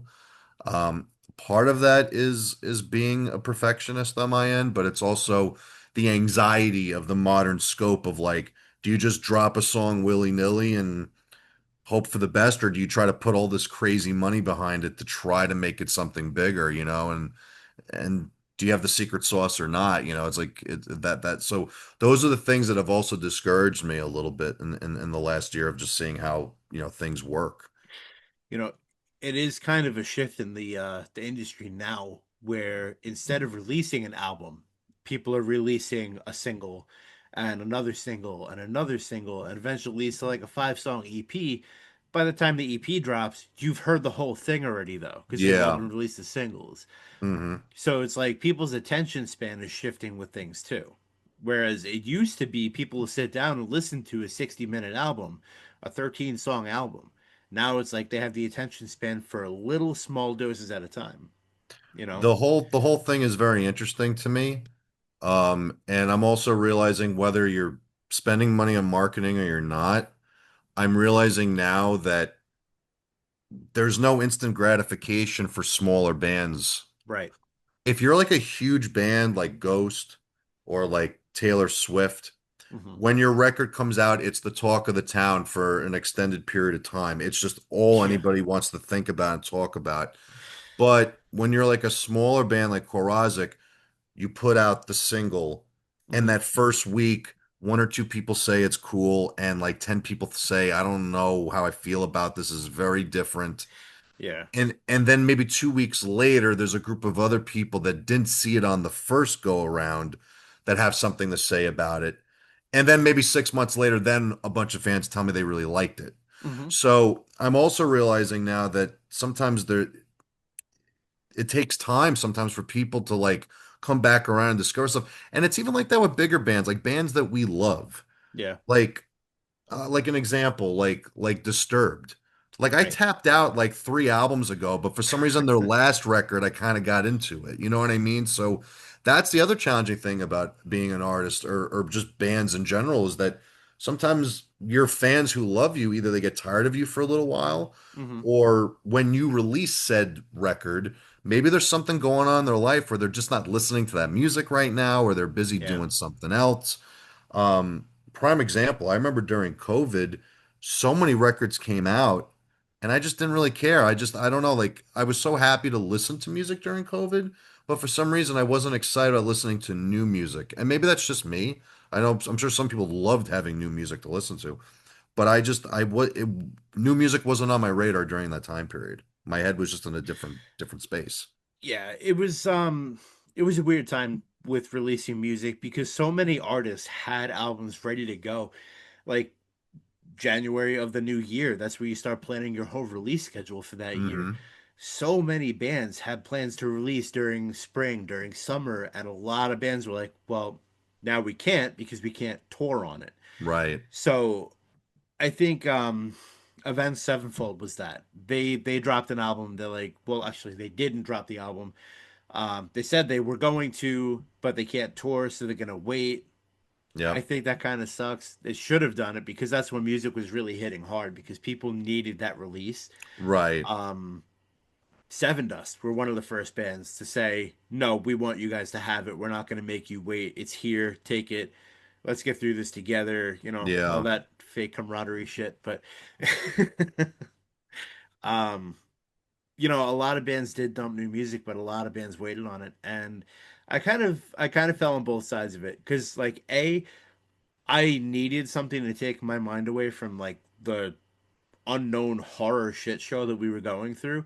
But on Yeah. the other side of it, it's like I have so much time to listen to it now that maybe I'll get to it in a month. Maybe I'll get to it in 2 months. That Seven Dust album, Seven Dust, one of my favorite bands. That Yeah. album took me 2.5, 3 months to get to, you know, because Hmm. I was so consumed with so much other shit, or just shutting the world out and not listening to anything, or putting the Right. And news that's kind on, of you where I know? was at. I wasn't really I was getting into collecting vinyls and stuff, but Yeah, only other than a few select artists, I wasn't that for whatever reason I just wasn't excited about it. And that's what also kind of screwed up Korazik too, because we were on Cleopatra Records. We put out, Vengeance Overdrive, the first record. We were supposed to get bigger support for a second record. COVID hit, our A&R guy quit. Nobody told us, and it just became this weird, like awkward thing with the label. It still is kind of weird now. yeah, So like there was kind of like a would-be second record that was supposed to happen that never did. And then, you know, uncertainty of label, COVID, I'm like, well, a band like us is a very personal band. We're the type of band you see live, you go, yeah, wow, you're great, and then you impulsively buy the record at the merch stand. yes, That was kind of Korazik's success. And I'm like, well, we can't tour, so what's the point of putting something out, yeah, especially if no label's going to be pushing it now? So that's what really put us in limbo for a while. And then we got the Ace gig, and then we were in that cool bubble, and then that burst. And during the process of all that, things got kind of weird with certain band members. And I started working with Dan Mulch, and Dan worked with Andy Wallace, who's like the legendary engineer, So Dan mixed the last two Ghost records. He mixed the last Avenged Sevenfold record. So he's been working on like a lot of big time stuff. yeah, And between working with him and working with his buddy Johnny, Johnny Nova, who used to be in Cold, and has his own band called Death Valley Dreams, me and Johnny kind of started tweaking my songs, hmm, and we started really vibing really well. And it was just kind of getting to the point where I was starting to like really feel more comfortable and confident with the studio guys than my actual band. And at some point, and it was short-lived, but at one point, Johnny was like, "Well, I'm not doing my other project right now. I believe in what you're doing. I'll join your band, and I'll bring on my buddy Randy on drums." So at that point, the wheels started turning in my head. I was like, "Well, maybe it's time to do a total change," you know. Um, so, and then again, I'm not a confrontational person, even though I look right. like one on stage. Um, it was kind of a pussyfoot thing of how do I break the news to everybody that I'm basically letting the whole band go to bring the operation from New York, where I don't live anymore, to PA, which is really what I wanted to do anyway. Yeah. Um, so yeah, some people understood. Matthias was already on the heels of getting a bigger gig. He's now with Daisy Grenade, which is this chick emo band. He just played Madison Square Garden a few months Oh ago. my God, good for him. Yeah, so like he was going to be leaving anyway, so it was what it was with that. And then our drummer Crow was he's still playing with this New Jersey emo band Misery, so he's still playing out with them. So I think that was more his passion. Um, Andy was kind of disillusioned with everything at the moment, and then obviously things with Alex. Alex was obviously not very happy about it, but Yeah. I just felt like it was time to try something else. Hmm. And again, that's the crazy thing, smoke and mirrors. Just because you're working with certain people in the industry doesn't mean that magically everything pans out. There's a lot of moving parts to that. But in Exactly. my mind, I just felt like, well, I got to try something different. Hmm. Yeah. People are quite often disillusioned by the fact that, like, if you have a name behind you, that you're going to go somewhere big. Um, and I mean, I don't gotta tell you, you've been around the block enough. Yeah, But there's bands that they'll go out there, they'll hire, a very expensive producer or mastering engineer just to get the name on it, and they fizzle out. And they're like, well, I yeah, don't understand what happened. Well, because, just because the name is there doesn't mean much. You got to bring it, you got to work, you got yeah. to be good at marketing. And if you're not, you got to hire somebody who is. Like, this, you have to spend money. Unfortunately, it sucks. Yeah, But and that's the truth. And working with Dan has been an amazing experience. He's an awesome dude, old school, originally yeah, from Long Island, and he's worked with a lot of great people, and he's got a world-class studio. And we did do a couple of tracks. They're just sitting right now, which in some ways is a little disappointing, but frankly, it's the best stuff I've done, and I just feel like at this point, I feel so frustrated with myself, especially for the fans that I haven't put out more music. But I feel like at this point, for as long as the ups and downs we've had, in order for me to release it, it has to be at least sort of done better, a little bit done right. And if it's not, if we're not going to have a label behind us, then we need to at least have a big tour behind us where I could say, okay, here's these great right. tracks. Here they are, and we're going out with so and so, and at least there's a story and there's a timeline. I think the most disappointing thing you can do, and this is why I didn't do much of it during COVID, is release a song and then it's just like, all right, well, hope you like it. We're not playing anytime soon. I don't. Yeah, it's I mean it's hard for you guys because like every single you release, you have to experience live. You know, Yes, it's something like when you did Mistress, yeah, you had the video for it. It was a cool video, but it's one of those things where it's like where it's coming live. You could feel where it's coming live. hmm And that's gonna be where things really latch on for you. You know, right, um, the dollar unfortunately released during just such a shitty time for the internet, and I feel like that's maybe why it washed is because yeah, there was so much going on that a new release kind of just got buried under all the bullshit that was right. happening. I listened to it though. It's a great song. So hopefully, more people go check it out. But yeah, dude, it's unfortunate that so much of the internet gets consumed by so much of the shit that doesn't deserve our attention. And it's Yeah, so crucial to use the internet for promotion for music. So it's kind of a double-edged sword. it is, and that's the problem. Like it's all about timing. I knew competing with the election probably wasn't the best way to go. But then again, like that whole year, I was doing that Core 24 thing, and that was a little bit more lighthearted, you know. But I was going already pseudo political a little bit with my stuff, so it's kind of like, well, if I don't put it out now, like when am I putting this thing out, right? Right. It's kind of like a strike while the iron is hot. Yeah, but of course it was tough, and again, with all the band lineup drama, Yeah. um, I think some of that sabotaged that release, if I'm being brutally honest. Yeah. I mean, that's probably a fair assumption. Yeah.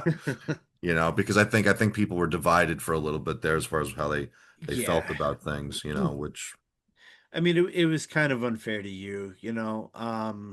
Like there was a lot of stuff I was reading online that I was like, this is just it's someone who's mad about something because I've known you for a really long time. I've never known you to be that guy that was being painted um in that way. It was unfair. But unfortunately that very unnecessary drama did kick a lot of things back your way that weren't deserved. Um, yeah. you know, not getting into too much about it because I don't want to drag people's names or anything, but it was shitty how it was handled. It should have been handled privately, but someone decided to go out of their way, and I don't know. I I feel like it was unfair to you. As a businessman, it was unfair to you. Ethically, it was unfair to you. Yeah, I mean, I think when feelings are involved, people react in different ways. Um and that's the thing about being in a band, man. It's tough, there's emotions and there's egos, Yeah. and everybody has a different opinion of how they see where they are in the band. And really that was a situation where I think I probably could have handled the situation better myself, personally. But I think it's tough sometimes when, ironically, you care so much about not hurting someone's feelings Hmm. that you don't um sometimes verbalize things, but in turn, it ends up coming back and hurting your feelings later. Yeah. It's like you're trying to like sort of be nice and not hurt somebody, but in turn they end up hurting you, Hmm. you know. And communication and honesty is important in a band, but it's tough sometimes, because you gotta it's dealing with a lot of personalities, man. Yes. It's an interesting situation. So yeah, that definitely put a damper on things for a bit. And I think a big part of that whole thing was because of how things played out. Because when I made that decision, um, it just so happens that a lot of things came together very quickly.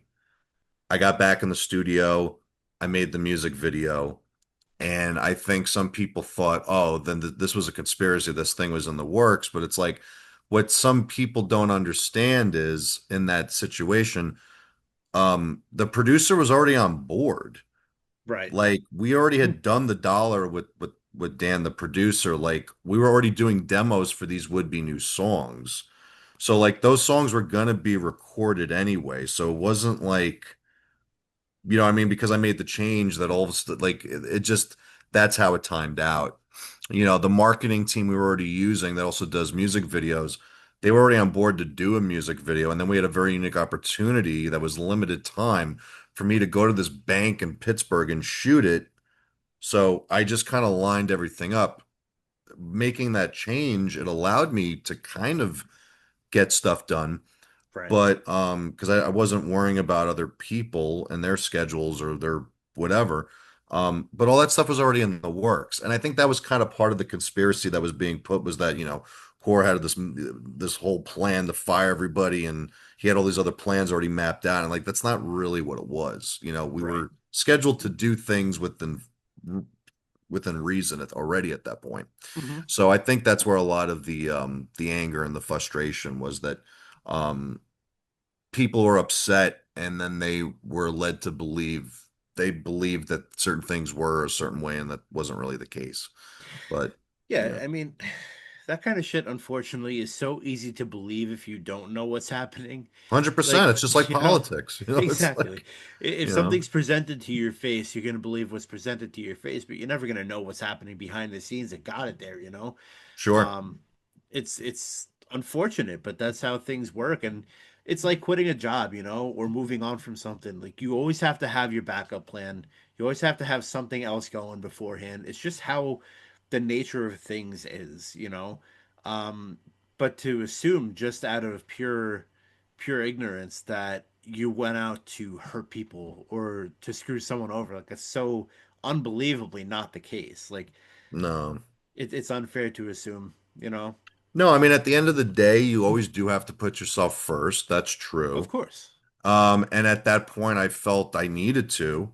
And I felt there was an opportunity for me to work with some other people, to try to take things to the next level for the sake of the music being better, and, Hmm. the fans hopefully enjoying it more, because sometimes when you work with people, sometimes you do discover along the way that there are limitations. And Right. as all people, we all have strengths and weaknesses, you know what I mean? No one's perfect. Um, but you see that all the time with bands where there's like lineup changes, where there's like, yeah, we worked with these people for this long, and we Hmm. felt we just needed to work with somebody new to get that new sound or that new vibe or whatever it is, and Exactly. and that's kind of what basically happened. We had been with some people for a long time, and things were only going so well, and so it was a time Right. for a change. And then basically once I made that decision and started getting things rolling, that's when Andy was like, okay, you're going to go this route. He's like, I support it. I'd like to be involved again. And I said, yeah, sure, no problem. If you're going to get rejuvenated and, motivate, let's do this. So, Right. it's been a long journey with getting a new lineup. And this Saturday, we are playing the Beacon Theater, not in New York. I always have to tell people that. I'll There's tell my two. parents, playing the Beacon Theater, and they get like all excited. I'm like, no, it's in Hopewell, Virginia. It's by Richmond, but it's the Beacon Theater. I've played like 10 Paramounts. None of them are Long Island. I still have yet. I want to play Huntington because my family lives there, but I still haven't played that one. But But yeah, no, this Saturday we're playing at the Beacon Theater in Hopewell, Virginia, with Osmosis, which is the premier New York Ozzy Osbourne tribute band. Very cool. Um, and so this is the first show I've done since uh, December of last year. The last show I did Wow. last year was yeah, it was a show actually with Ace in Detroit. It was one of the few post No Moss that we got Yeah. to do one bonus show with him. Um and yeah, it's just been a very challenging year with just, financial things, Yeah. still not officially have a manager, don't officially have a booking agent. Um just trying to like get things back together, and it's taken time to find the right people. But I do have a lineup for these shows, and hopefully it sticks. But we're doing baby steps right now. We're just trying to like get So, things back to pace here. most important question I have for you regarding the new lineup. Do you have a fucking bassist yet? Yes, yes, we Oh my do. God, thank you. Yeah, I know. I will not be touring with bass tracks again. That is so lame. We did that for so many years. Oh my God, I will never do that. Yeah, no, we got this great young gentleman, Carmine Gauntz. He's worked with my producer Dan on tracks. He's worked with my friend Matt Starr on tracks. And just by chance, he's a young musician from my area in Pennsylvania. He had reached out to me about guitar, and I don't know why, but a light bulb went off in my head, and I said, "Hey, man," I said, "would you ever consider playing bass?" And he was like, "Well, I don't really play bass per se." He's like, "But I could give it a shot." And I said, "Well, let's try that." And he's a good musician, man. So he's doing really well. He's got some good high vocals. He's a good singer, so he's gonna be helping me hit all them high notes that I can't anymore. No. Yeah, that's why we don't do Mistress that much. That song's a bitch to sing. But yeah, no, we do have a bass player, and Randy, who I obviously met through the production team here in PA. He's still on drums with us. Very Randy's cool. probably one of the best drummers I ever worked with. Real sweetheart of a guy. Obviously Andre's, still back at the helm with the guitar. And we have our friend Max Carrillo from the Midwest. He's actually flying in for these shows. And Max has got his own new band called Make Fire. He's played, and he actually was playing with Killer's Confession, and that Oh, went cool. awry. And his firing went viral actually for Oh, a few wow. weeks on the internet. So that was actually kind of an interesting footnote, which is really funny because ironically, one of our ex drummers who we had a big falling out with was actually playing with Killer's Confession for a little while too. So I don't know what's going on with that whole situation, but yeah, so we have a really cool eclectic lineup for these next two shows that we're doing. And like I said, at this point, it's baby steps.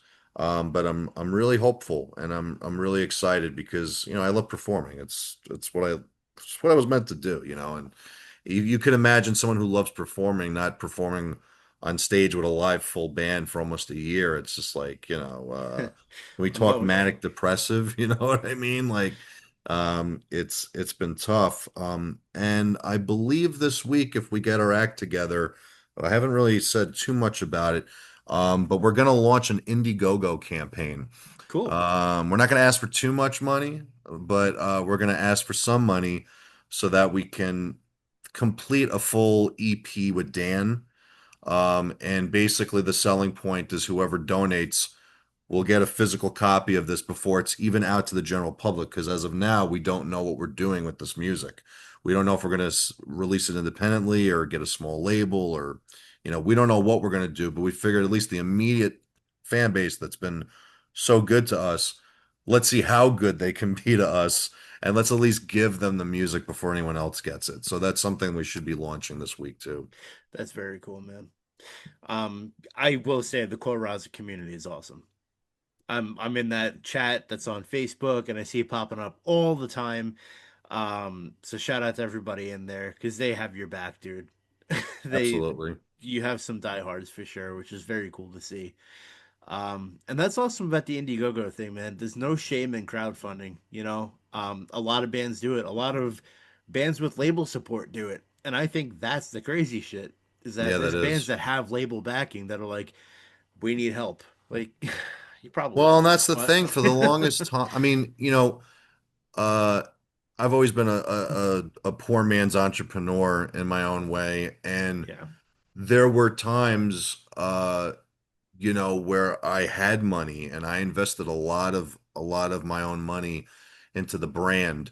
But in these troubling times, I have not been able to do that, yeah. and we're still waiting to see where things take us next year. My astrologist says next year is going to be amazing, so I'm hopeful. But we have to get through this year, and we need to keep things moving in the meantime. So that's why we kind of decided, well, let's just give it a shot, man, and hope for the best. Let's do this Indiegogo thing. So we're Yeah, we're gonna try it. I had my reservations for a long time about it, but at this point, we might as well. yeah. I mean, I think you'll do well, and I think that the show in Virginia will definitely help you too. Osmosis draws wherever they Yeah, go, they draw. So, yeah, absolutely. um, Great I, guys too. yeah, they're super cool guys. I got to meet them a bunch of times up here, but I think you'll do well, especially with that genre of rock and metal. Yep. I think that's a good fit for you guys. You should be able to win the crowd over down there. Um, But now I want to ask you because the last time I saw you, uh, things were very different in the band. You still had Louis behind the Wow. drums. It's been a minute, man. So Yeah. you still had Louis. You just got signed with Cleopatra. Um, what happened with Cleopatra? Like, did they pull support or? So that's the thing. They didn't do a lot for the first record.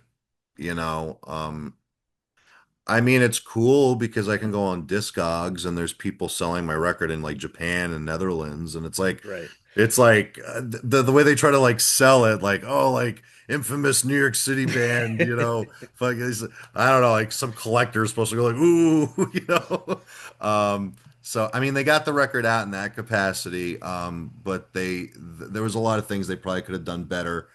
And I remember in January of 2020 having a conversation with the A&R guy, and they were all about doing a second record, and there was supposed to be some more money being pumped into it. And then COVID hit, and it was like radio silence. I Yeah. find out a year later the guy quit, the A&R guy quit, and there was some drama with that. And I guess we were considered one of his bands.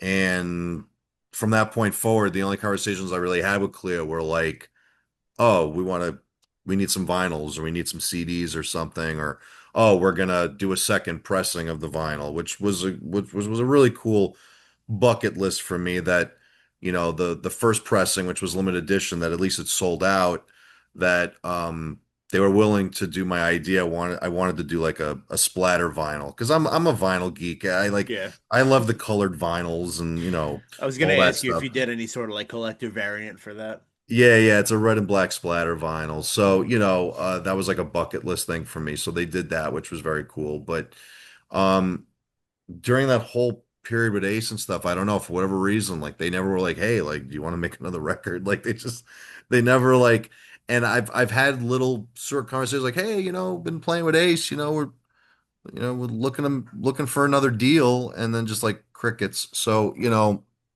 I don't know.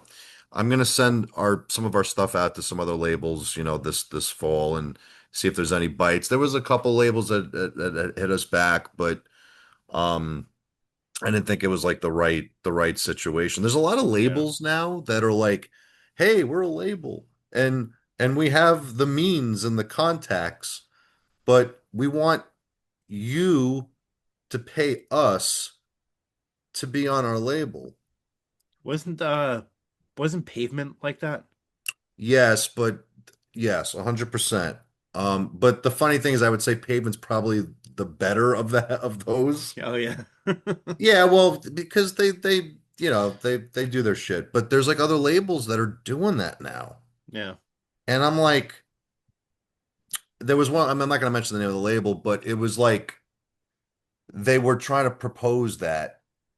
And I tried to say respectively, I was like, are all the bands on your roster right now those bands? Because all of them don't have any better Spotify numbers than I do. Or if anything, my numbers are a little better even. Yeah, So I was kind of taken aback on that. I was just like, I don't know, that's not really what I want to do. So, I'm a little picky, I suppose. But yeah, that's basically the story with Cleopatra. I don't want to say I would never work with them again. I would be happy to have the conversation. There's still a warm place in my heart because they put out my first record, right. and they were instrumental in obviously me being on Danzig's, soundtrack for his first horror movie and all that. But yeah, I don't know. We'll see if we ever have that conversation with them. But again, that's the thing about being on a record label. It's like, what are you looking to get out of it? Right. Because I was looking to get out a lot more than what I got out of it.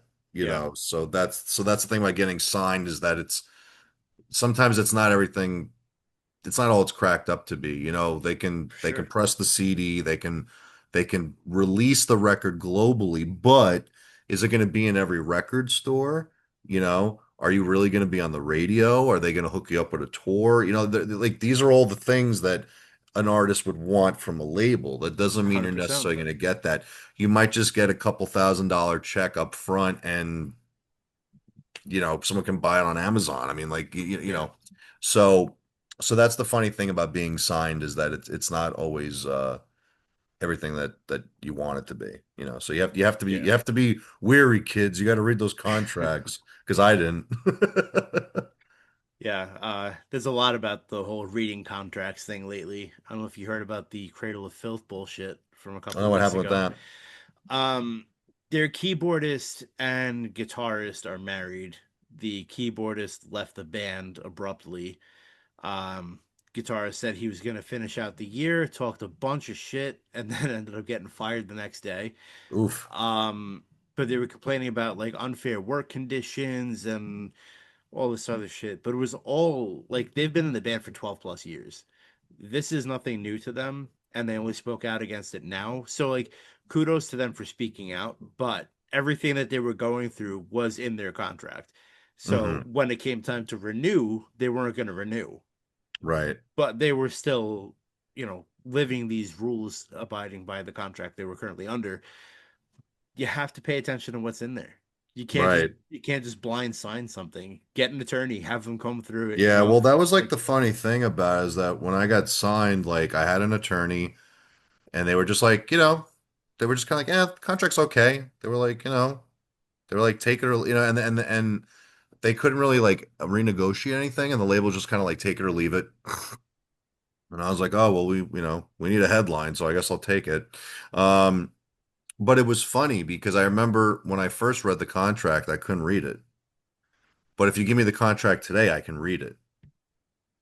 what was it, like loaded with legal jargon and shit? No, it's just, in those moments, you're so blinded Yeah. by the fact that there's a record contract that you can't read it. You could Mm. look at it, but you can't process it, is what I mean. Mm. If I read it now, I go, oh, okay. How come I didn't get that check then? Right. Whatever it is. So yeah, definitely read your contract, kids. Don't get too excited. There's a lot of bands that are choosing to stay independent now to avoid that, Yeah. you know. Well, it's funny because and good for them, but they're not certain other bands. A prime example is like wrestling. You join WWE and then it's very convenient after that to be like, I'm going to stay on the indies. Yeah, Right. but like you were made in WWE, so now you Yeah. have the name and the story to then go make a decent living on the indies and play our roles. God bless, but the Yeah. machine helped you do what you're doing now independently. Exactly. You know, So there's, if you already have the massive fan base, you can kind of do anything. Promotion helps, but if it's that big of a fan base, they're gonna be there whether you're on yeah, ABC label or this Fed or that Fed. So exactly. you know. Even if you're not the most well known, if your name is known to an extent, Hmm. you'll be fine. Right. Um, but yeah, I mean, notoriously, I don't know if you're familiar, but 30 Seconds to Mars stayed label free for a long, long time.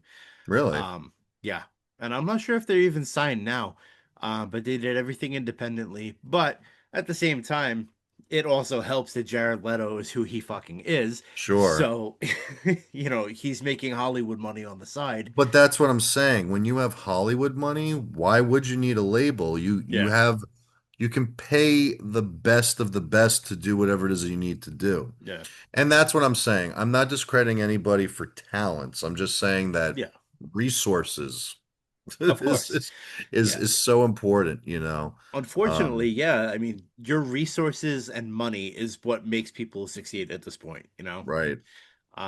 There's this, and I'm not knocking anyone individually here. I'm not going to mention any names, but there's a lot of bands out there that their name is pretty well known, but they suck.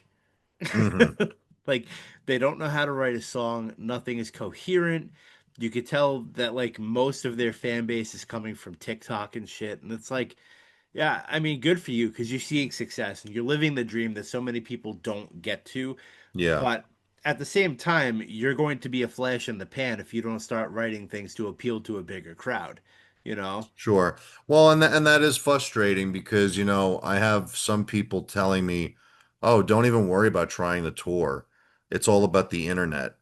Hmm. And I'm like, "Well, like it is, but it isn't because I don't know. I can make the funniest like comedy skit from my random humor. It doesn't necessarily mean Yeah. it's going to go magically viral tomorrow, and then everyone's going to want to like listen to my music. So the best thing I can do is like try to reach people from a real in-person experience and then have that. That's always how we had the little bit of success we did was that people would find us in real life and then follow us on the internet. Yeah. I mean, I suppose people have discovered us on the internet, but I think it's been more the other way around, you know. So Yeah. yeah, I mean, good for them, I guess, but it doesn't work like that for everybody. Everybody has a Right. different way that they connect with people, you know. Yeah. It's also a matter of demographic too. You know, Sure. you definitely have tendency to reach the older crowd of metalheads. You Yes. know? I for every time I've seen you guys play, there hasn't been too many people younger than me there. Right. Um, but you kind of garner that by touring with Ace and playing like Yes. you kind of play to the older crowds, but they're the ones that are going to be diehard about it because they know what metal was like 40 years ago. That's kind of been the double-edged sword with us is that we do have a slightly older demographic. The positives to that is that those people are old school, so they're very diehard fans. Yeah. Um, and they really like their physical media and they like their merch, you know. Hmm. And that's the thing. We've sold a lot of physical units, but nobody seems to care about that. Everybody wants to see what your Spotify numbers are. But I'm like, but people have actually physically bought my record. Yeah. They're not listening to it on Spotify. They're listening to it at home, Hmm. or in their cars on a CD player. I know it's like, you know, and CD sales are up now, ironically. So, but yeah, but I think also too, we haven't had the opportunity to play for younger crowds. You know what I mean? Like Right. I would love to be able to go out with a more contemporary band and see what the response is and see if people actually like us, because we haven't been able to test that. Right. I mean, like when I've played with you guys, it's usually a pretty eclectic lineup, Yeah. you know. I mean, I've played with you being in two different bands. Logan's Room was a band that kind of like met your demographic more. It was Yeah. more of that like older hard rock metal sound. It wasn't, I mean, there was screaming and stuff, but it wasn't like contemporary. Right. It had a little bit of an older feel. Then Burn Your Bridges was very much so that contemporary metalcore sound. Yeah. Um, but the lineup around you guys definitely catered to that. Like fundamentally, we built the lineup around you guys. So with you headlining, every other band complimented you guys. It was a very mixed crowd though, every single Yeah. time. But I love that though. You know what I mean? Like Oh yeah, man. It's so it's all much about fun bringing going to people shows like together, that. like music's music to a point. But but music is universal. At least I'd Yeah. like to think that way. You know. Hmm. It is pretty universal. I mean, with metal, you have your diehards. Metalheads will bleed for their music, Yep. but then on the other side of things, like you have the more casual listener that's like, oh, they're cool. If I'm out and I have $20 and they're playing, I'll go see them. Right. Um, it's just, it's got to be a perfect storm sometimes. But with you guys, I don't know. I feel like you have something very marketable. You have a really, really good stage show. The music speaks for itself. All of you are so talented. So I think it's just a matter of when, Yeah. not if for you guys. It's just the right amount of exposure at the right time. And the Ace thing helped you for sure. It Oh, it helped, definitely you did. know. I think for us now it's just like the next move is releasing this next level music that we're Yeah. working on. But it from just certain people I've talked to, it's all about the timing now. Yeah. We have to find a way to like tell the industry, hey, stop being bozos, like give us another chance and put us on tour with somebody, and then we can release the new music and hopefully get that train rolling properly Yeah. again. So it is a little bit it's been frustrating in that sense because this is the longest I've gone without playing in probably 10 years, you know. Um, but I think it's warranted because now we want to make sure the music's better than it ever was and that the Yeah. band is better than it ever was. And, you I mean, know, if you look at it this way, your last show was December of last year. We're yeah, going into October of this year. It's a long time, but it's not that long. It's right. not so long where your name is becoming irrelevant. It's long enough where people are starting to build the hype again. Yeah. People want to see you. There's no shortage of demand to see Rozzik live. So when you guys do drop the new shit, like people are gonna go out. Yeah, well, and I hope so. You know what I mean? I think as artists we always have this anxiety of like, if we're gone for so long that people are going to forget about us. I know I'm not the only one that feels that way. A lot of people Oh, a do. lot of people do, dude. The You the the know, feeling of obscurity is terrifying, you know. But there's a fine line that you walk between being away for too long and not being away long enough sometimes, sure. it makes people miss the experience. Like if you had said that you're playing a show in New York this Saturday, I'd be losing my fucking mind over that. Hmm. Like, I mean, it's been 6 years since I've been to a Core Rozzik show at least, Right. but B, it's like, God, that live show is so good that I want to go see it. Right. So Virginia is in for a huge treat with that. Yeah, and we've played that market many times. We got a lot of great fans there. So that was Yeah, kind of why I wanted our first show back to be there. yeah, Because it's kind of that place is like kind of an anomaly. Like I don't know, Virginia loves Korazik for some reason. So I was like, let's do that. yeah. I And know. I then noticed your. Sorry to interrupt you, man. yeah. Your markets are not exactly the tried and true markets that most people would hit. I see a lot of fans reaching out to you from like Louisiana, from Virginia, from Texas, like all the. Okay, but Yeah, I that's know. that's cool. But what about Cali? What about New York? What about Chicago? Like the big markets. Yeah, we're like the king of the sea markets, you know. A lot of bands are though. I don't know. I think it's because we've played some secondary places, and I think those fans just really appreciate live music because not everybody plays there. Yeah. Um, like I could probably be the king of Wyoming if I went out there, I'm sure, but uh, you know, yeah, I don't know. But Friday, October 3rd, we're playing Dingbats in Clifton, New Jersey, so that's a little bit more closer to home. That's very cool. Um, and I actually have to touch base with some people, but we might be doing Long Island soon, Oh actually. yeah. Yeah, yeah, Okay. yeah. So, I gotta look into that and see because again, it's weird. Like sometimes you don't play somewhere for so long, you're like, well, what's it gonna be like if I play there? So, Yeah. but we're looking into a couple of things. Especially with the Indiegogo campaign, we want to like try to do a couple of markets during that campaign. So Hmm. this way, it's not just like, hey, fans, wherever online you can donate. It's like, well, maybe people see us in person, they can donate in person too, you know. Yeah. So we're trying. It's just, you know, it's the year's almost over, so there's only a little bit of time left. Yeah. So yeah, You know what's crazy? In all these years, I've never been to Dingbat still. it's a good place, man. You It's should it's think so about it. close. It's so close to home, yet so far. Yeah. Well, you know, as far as Jersey goes, it's kind of like right over the bridge Yeah. ish. And from where I live now in PA, it's like a smooth hour and a half ride. Like it's not it's so easy. I mean, to be honest with you, there was a shift.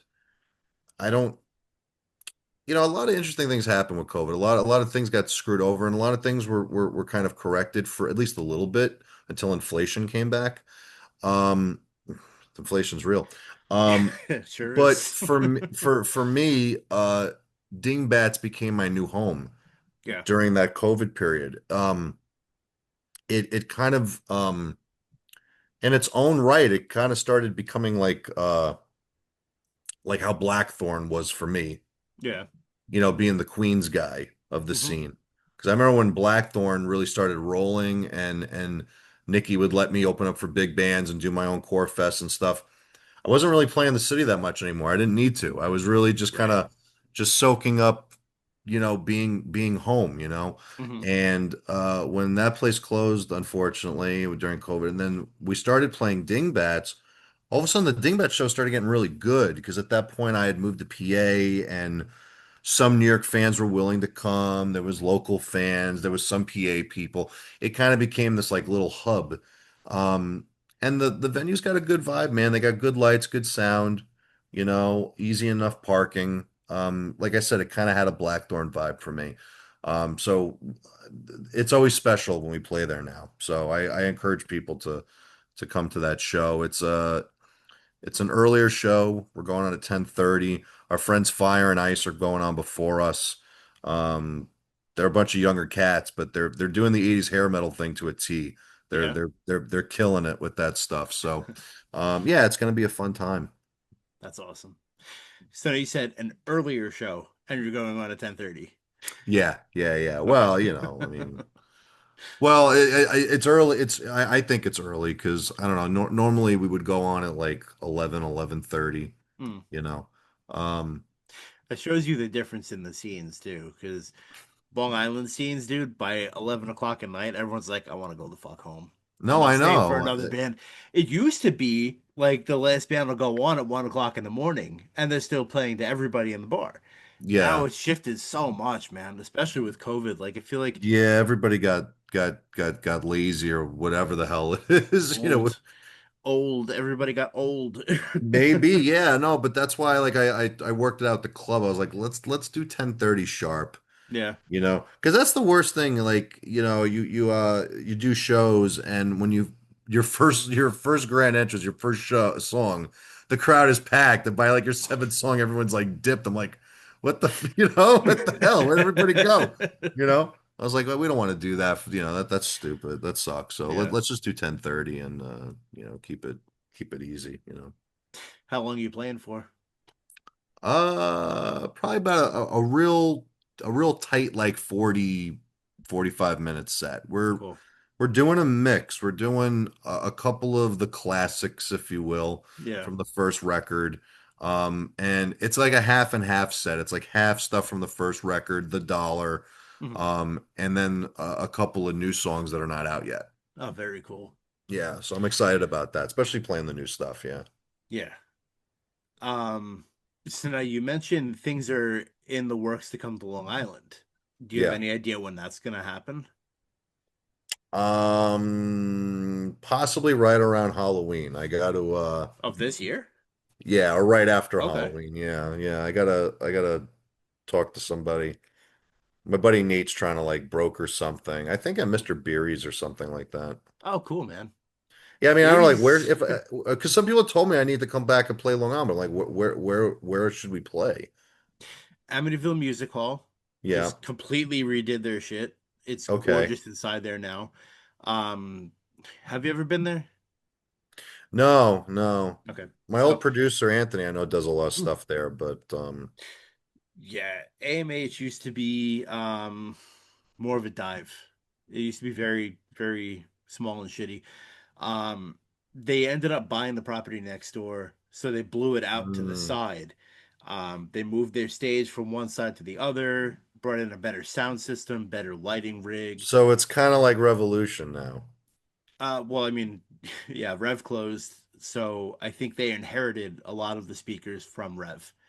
Yeah, that Um, was a shame, man. I mean, I really had some fun shows there, yeah, yeah, even I when it was was Ollie's Point, throwing it way back, damn. right? Yeah, man. I always thought it was cool that the stage was in a corner. I Yeah, it thought it was was so different. unique, you know? Um, yeah, man, I miss Rev. That was a home to me. Like I was there Yeah. all the But fucking that's what time. I mean. It was like at that time you had these like you had like Blackthorn, Yeah, you had all these cool spots that had a good enough stage with a good sound system with easy parking and the yeah. backstage, and you could kind of do your thing. I mean, yeah, Rev was great. Yeah, it's a shame that that happened. That place was awesome. They they sold and then it became a church for a bit. Really? And now it's back on the market. Wow.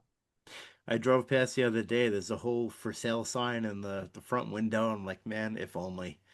If Yeah, but I mean, at this point, if AM, if Amityville Music Hall like stepped up, you Yeah. know, Well, I mean, for a long time they were directly competing with each other, but AMH was kind of the overflow for Rev, because it's yeah, not like they were suffering. no, Um, they would get like the smaller stuff, if anything. Not even. They were getting like Black Dahlia Murder, Oh, Suicide really? Silence. Wow, They just had Hatebreed there a year or two ago. Like they wow, get big names coming through there. Even when Rev was still around. interesting. It was Okay, a matter of like who's gonna book where, when, if there's a date available. they probably got more of Um, the hardcore stuff. yeah, for Yeah, sure. Um, I mean, a lot more of the local band shows. It was more common to see a national act at Rev with a bunch of like locals stacked under it, or a tour package to go through Rev right. than it is to see like just an entire local show. But Mm-hmm. it's not to say it didn't happen. It's just they complimented can't speak complimented each other well. Right. But now there's a venue that opened up right across the street from Amityville Music Hall called the Warehouse. And Hmm. that is, from my understanding, strictly cover bands. So that caters to the Great. yeah, the uh the older crowd to go see their like, fucking AC/DC cover band or Motley Crue band or whatever. Yeah, I'm not sure how It's I like feel about that. uh, a venue dedicated to tribute bands is kind of I don't love it, you That know. almost sounds like a joke. Yeah, and it looks like a good venue inside. From the I'm sure pictures it's I've seen, it probably the looks best pretty venue of premium. all time, and it's only going to be used for cover bands. I mean, that's the way most venues are out here now. I know. We used to have Stereo Garden used to Yep. be pretty good access for us. I mean, Did back when it Stereo was the Garden, Emporium. is that done or? No, they're still around. Used to be the Emporium, and then they Hmm. changed over to Stereo Garden, and they used to be more involved with booking shows. Now they're kind of trying to transform their image. They're like half shows.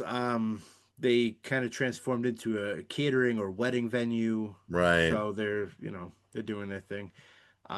89 North has also basically converted to a venue for cover bands or tribute bands. I've done a And couple of things at 89 North in the last few years. Uh, my buddy Paulie Z, from ZO2, he does his like benefit shows there, yeah, to raise money for the kids for, music education and stuff. So that's something that I've done a couple of appearances on, which was awesome. But yeah, it does seem like 89 is doing more stuff like that. yeah, I remember yeah. playing 89 North opening up for Burn Halo. Remember them? But this was like this was like at the end of their career where like no one realized it, but the singer from 18 Visions left and it was just some like random new Yep. guy and like it was just like, oh man, like Yeah, 89 North was always a cool venue for me. It was the first place that I went to that I played that had a green room for everyone to use. So if you're playing the yeah. show, you can go upstairs and hang out Yep. upstairs. That was nice. Because as a local band, you don't really get the treatment like that very Right. often. I had it once, like when I played the Emporium or Stereo Garden before they changed over. I opened for Tantric there, Mm, and like they had two stages. So they had one really big stage that was the main stage, and then right. behind a divider, they had another stage that directly in front of it was a bar. So it was probably the worst possible place to play because there's no fan interaction possible. You're leaning Mm, over a literal bar and bartenders to get to the crowd, um, which was weird. But at the same time, like they had the walk up ramp from the dressing rooms, they had the dressing room for both bands to use, hmm. so it was cool, to live in that moment for a show. Didn't we But do like some show at like some weird like upstairs joint? I think it was in like Island Park or something like that. yeah, dude, that was so that wasn't the core Rozzik show, but you hosted that show for me. Yeah, That was I think I tried to do like a one man show and I broke a string or yep. something. I was like, oh man, like I'm not cut out for doing this type of shit Yeah, dude. I anymore. think it was like one of your first songs. You snapped the string on an acoustic. Yeah, it was something bad like that. I was like, oh my God. But you did come up and sing Hell's Bells with us later that night. That Yeah, was cool. that And was dude, cool. But I no was like one. thrown off because you guys were playing in like C or something. Yeah, yeah, yeah. We dropped tuned that one. That was funny. But no one got video of that either. I know. So mad. I still have the video of I think it was the first show we did with you. It was at Blackthorn, and we were doing Shout at the Devil, and you came up and grabbed the mic with us. Oh yeah? I still have video from that. I gotta Oh my find that. God, I'd love to see that. But this is going back to like 2014, 2015, so camera quality is nowhere near as where it is now. No, but it's amazing. Um, it's good and bad. I think from a old school fan perspective, or just for us to reminisce, it's good. I Yeah. think from a brand, maybe it's bad because if someone important's looking, there's too much of this stuff. But if you like, if you YouTube Korazik, I mean, Mhm. there's still like there's all the cool stuff I've done with Ace, but then there's like all like the bozo stuff of like me like in like Blackthorn or like Paper Box or like Yeah. like some like or me in like really bad snakeskin pants at like Don Hills like when I was like a baby, you know what I mean? Like it's funny how some of that stuff is still swimming around on YouTube, you know. Um But it's good to have there though, yeah, It's good for nostalgia. It keeps you grounded, absolutely. reminds you where you came from and where you went. I'm still, I'm still very fond and nostalgic when it comes to all the New York stuff I did back in the day. Yeah. I think for me, I guess sometimes I wonder, like, is the magic still there? Like, if I was to do a New York show, would that vibe come back, or is the scene gone at this point? It's like I don't know. I'm so removed from it. Yeah, I mean, unfortunately I am too, so I can't even really tell you. Yeah, You know, you're struggling with 1 year away. I'm going on almost six. right. Like it sucks, man. But the scene has shifted, at least on Long Island, that I could tell you. Sure. Um, you know, back even 5 years ago, we had four more venues minimally that people could Yep. play. We had Rams, we had backstage pass that people can go to. Like there Oh was there was wow. options, and now all these places are closed. Beery's is closing. Is it? Yeah. Is Steve that because got they agreed to pay me money to go play there? Maybe it's that's your what's fault. going on. It's your fault. They're like, ah, we'll pay him. Screw it. We're closing anyway. Yeah, Steve got on a Facebook video last week and he said that They have 17 months left, and then they're closing up for good. So I think when the lease runs out, they're gonna wrap it up. Shit, so that's like another year and a half, basically. Yeah. So um, he said they're gonna be going full throttle for the next 17 months, though. So it'd be cool to get to experience that stage one more time. Yeah, well, maybe that's why they're willing to pay me because they're gonna go full throttle. I don't know. I have to speak to the somebody over there. Yeah. But yeah, we'll see. We might do that. But it would be cool to play Long Island again. I mean, wow. Yeah. It's been, geez, 2017, I think, was the last time. probably. That was the that was one of the Core Fest shows. I think that was Core Fest 7 It might have been. at Yeah, it Rev. might have been. Yeah. And I think Well, the I no, think actually, I'm no, we've definitely no, we did a couple of shows with Dokken hmm. at Mulcahy's. Oh, cool. I think we did one uh in 18 or 19. But I haven't really heard anything about Mulcahy's in the longest time either. They're still popping off. Yeah, what are they doing Yeah. though? Like who's playing there? I mean, they do a little bit of everything. Yeah. They get a lot of country bands that go through there, but they also just had Dragon Force go through. Oh wow. Um, I try to keep up. It's very hard to keep up with them though. Yeah. But yeah, I mean, they do some shit. I'll pull their thing up quick.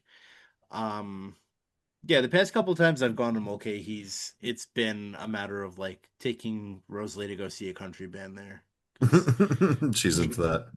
yeah, she loves country, and she's super patient with everything that I put her through with metal music. So Right. you know, one hand has to wash the other. Hey man, you gotta, it's compromise. Yeah, man. I don't know if she was ready for the world she jumped into when we met. I told her like I like metal music and I'm in a band and shit, and Yeah, I don't think she understood fully about what that was gonna mean for her. But let right. me just get this pulled up. How long you guys been married? Married going on 3 years. Yeah. Actually going on 4 years. Shit. Yeah, because you've been together a while. Yeah, 10 years ago, we met, and then we've been married since 2022. So we're That's going on awesome. 4 years next March. Are we still technically like in the interview at this point? Or are we kind of Yeah. like, oh, we Yep. are? Yeah, Okay. dude. I told you a lot of tangents, but Okay. I like to keep it loose, man. Keep cool discussions, open things up. Like it doesn't always have to be the most serious stuff. But Sure. yeah, dude. I mean, like while I'm pulling this up, though, I did want to ask you because there's so many things that I don't know about you for as long as I've known you. Yeah. Um, who got you started with music? Like, who were your major influences to say that you want to be a vocalist and that you want to do this in a band? Good question. Well, it was interesting. My my father was a music lover, and there was always music playing in my house. But the funniest thing happened somewhere around the fourth grade. I started developing an ear for music. I started, listening to the radio, and at that time it was 104.3 pure rock. It wasn't classic rock yet. Yeah. And all the 90s bands were coming up. It was Smashing Pumpkins, Brother Kane, L7, Nirvana, Oh wow. AC/DC were on the radio.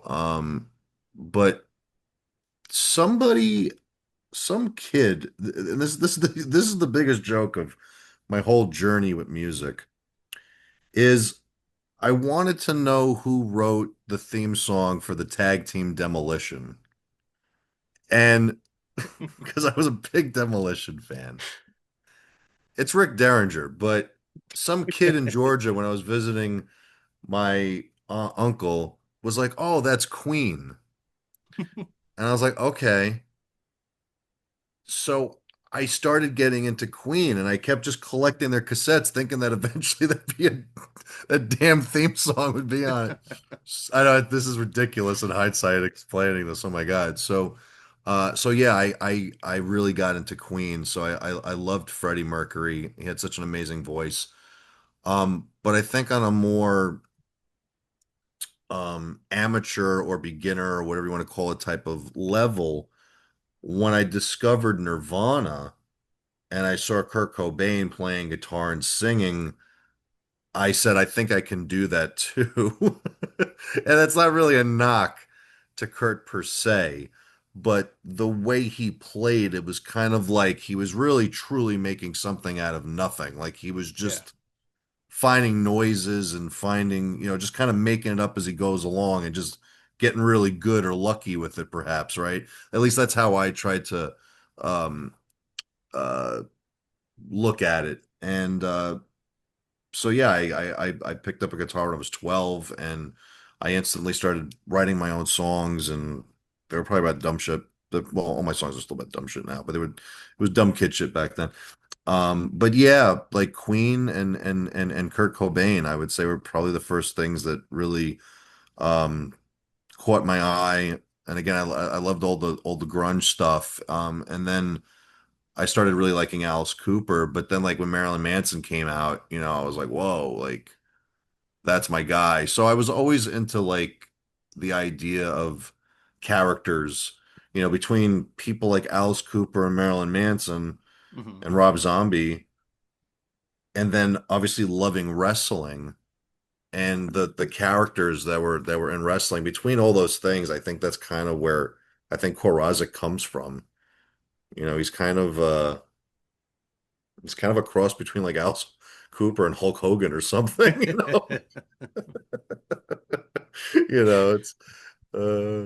it's there's definitely some of that in there. It's kind of funny, but when you think about it, but I think that's kind of where I think that's the core of it all, honestly.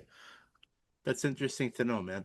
I can see that in your performance, so one can only assume that you're into the Rob Zombies and Alice Coopers and Mansons and shit. But Sure. it's cool to hear you actually say it because I've thought that for a long time, but we've never actually had the opportunity to like just sit down and talk like this before. So, Yeah, sure. Yeah, no, I um, mean, I've always been into um the psychology of it mhm. and kind of like once you go on stage, you really become this character, and it's been interesting. There's been a lot of times where uh the character just takes over. I couldn't even tell you what the character is. People are usually like, well, what's really, what is Korazik or what it's like, I don't know. I mean, some stuff is I suppose some stuff is choreographed or sort of comes with the territory after doing it for so long. But there's been times I've gone on stage and I wish sometimes the cameras were rolling because sometimes I would do these like rants in between certain songs and, Yeah, and some of the stuff was gold and it's like I don't even know what the hell I said, but I know it was really good. I don't know why or how. It was just I was feeling something on stage with the audience and that's just where I went. yeah, Um, so there's something to be said about that, when you kind of become a character, and yeah. I think for the longest time, the character was the bastard child of New York City, which was this kind of misunderstood, blacklisted, outcasted guy from New York. And so obviously he's from New York, so he's got a mouth on him, which I thought was always like the funny thing because, Alice Cooper as a character, very theatrical. Alice doesn't Yeah. talk. Like Right. Alice doesn't say any, he doesn't talk. Hmm. But Cole Rozzik would talk a lot sometimes. He was just I don't know what the hell I was talking about, but I was talking about something, you know. And I always thought that was like the joke when we would go on tour with that character because it would almost be I think the whole thing with it was, you know, New York hates Cole Rozzik so much so you sad people in Missouri are just gonna have to deal with me tonight because they've outcasted me. So I'm here now. And that was kind of like, I'd have like the heavy New York accent. I'd be talking about Yeah. something. And that was kind of like the gimmick. But for the new music I'm writing now, Core is actually the savior of Rock Hell. And Mm. Rock Hell is basically our secret city where the outcasts congregate from the oppressive government. So it's kind of what's going on now to a point. It's pseudo political, it's pseudo social. So I'm figuring out how I'm gonna, how will my character be that much different on stage now, Hmm. being the savior versus the bastard child? Is it more that I'll be feeling like the crowd's actually with me versus questionable. You know, maybe Yeah. that's how maybe I'll truly be more of a rock star now. I don't know. So we'll see as we go along because this is still all new, but it's exciting that at least in my mind anyway, there's something a little different going on. Hmm. Yeah, I mean that does give you the opportunity to delve into the lore about the character a little bit if you want to choose to go down a path where there's a little bit more lore. Yeah. Um, because with the character Core Rozzik, with the band Core Rozzik, you have the opportunity to tell the story through the music, but also to vocalize it because you are very vocal between your songs. You are Yeah. very present online, so you do have the opportunity to develop that story. Um, and the wrestling fan in you is never against a good promo package. I know No, that. it's not. And that's the thing. I've been slowly starting to post it in the last few weeks now. I got you're kind of starting to see the savior character coming in there. Yeah, And yeah, I mean it's total, it's like Undertaker right. 1995 Undertaker promo. I don't know if you've seen any of them, but yeah, I'm in this like weird like trail or something, and don't take kindness for weakness. A wise man once said. It's that whole thing. But it is really talking about bringing everybody together. We might feel dead inside, but we're very much alive. We're the dead society, and that's really what Core calls the group of the outcasts in this new universe. So I'm hoping in time, as I start to get more out there, that we can try to bring people back together with community, with music, because that's all I ever really wanted to do, really, was, like I said, to have friends, like that. That's what I've tried to accomplish with my music. So I do consider my fans my friends, you know. If you want to win me over, do a promo package to my way. Okay. Throw some Limp Biscuit in there. You got me for life, dude. Yeah. No, it's cool what you're doing, man, and it's important to want to reunite people because right now there's so much division happening, and like, Yeah. I'm not gonna get into the politics of it, but um, everything that's even happened the past few weeks should be a telltale enough sign where we need to start calling things down the middle a little bit. Yeah. We need to come back together as a country, as a society, because the way we've been doing things just isn't working, and No, it's not. it's getting dangerous, it's getting violent, it's getting scary, and you know 24 years ago 9/11 happened, and like New York was unbreakable, man. It Yeah. didn't matter where you came from, it didn't matter what your politics were. Like you loved your neighbor because they were still alive, because there was someone that Right. you can lean on. And I don't know what happened over the past 24 years, but it's not like that anymore. And it's kind of, no matter where you are in this country, it's so fucking divisive, and I can't It stand is. it. I think, again, not to get political, but I unfortunately somewhere along the lines that became by design, Yeah, because when we were kids, we didn't really talk about politics, or we didn't, I don't know. I mean, listen, we grew up in New York and I grew yeah, up in Queens, and Queens is the most diverse borough in the world. yeah, And I don't know. I don't remember us really talking about racism that much back then and things like that. So it's not that it doesn't exist or that it isn't something that should be acknowledged, but it just, somewhere along the lines, certain topics and things just became so magnified, and then it turns we became so divided. yeah. And yeah, it's not good, man. It's not good No. for anybody, Back then it was you walk into a voting booth and no one knew who you voted for. Right, It used to be a secret. That used to be something you wouldn't tell anybody. You wouldn't even tell your family. And right. now people put it on their cars and wear it on their shirts and shit. And man, it's like, I get it. I get that people have their values and they want to belong to something, but it's becoming very dangerous how people are thinking, and it's becoming very poisonous. And even when it comes to music, um and that's the worst part of it, is that there's bands that are saying, like, if you vote for this person, I don't want you as a fan, don't come to my shows. If you believe this, I don't want you as a fan, don't come to my shows. And it's like, man, that's getting to a place where I don't want to be. Yeah, you I don't know really respect anybody that does as an artist. And also, too, any artist that does it, like, fuck them, because they can only say that because they know they're at a certain position. Yeah. You know what I mean? Like, who would Yeah. want to like alienate fans or lose fans or in turn lose money? That doesn't really make any sense, you Yeah. know?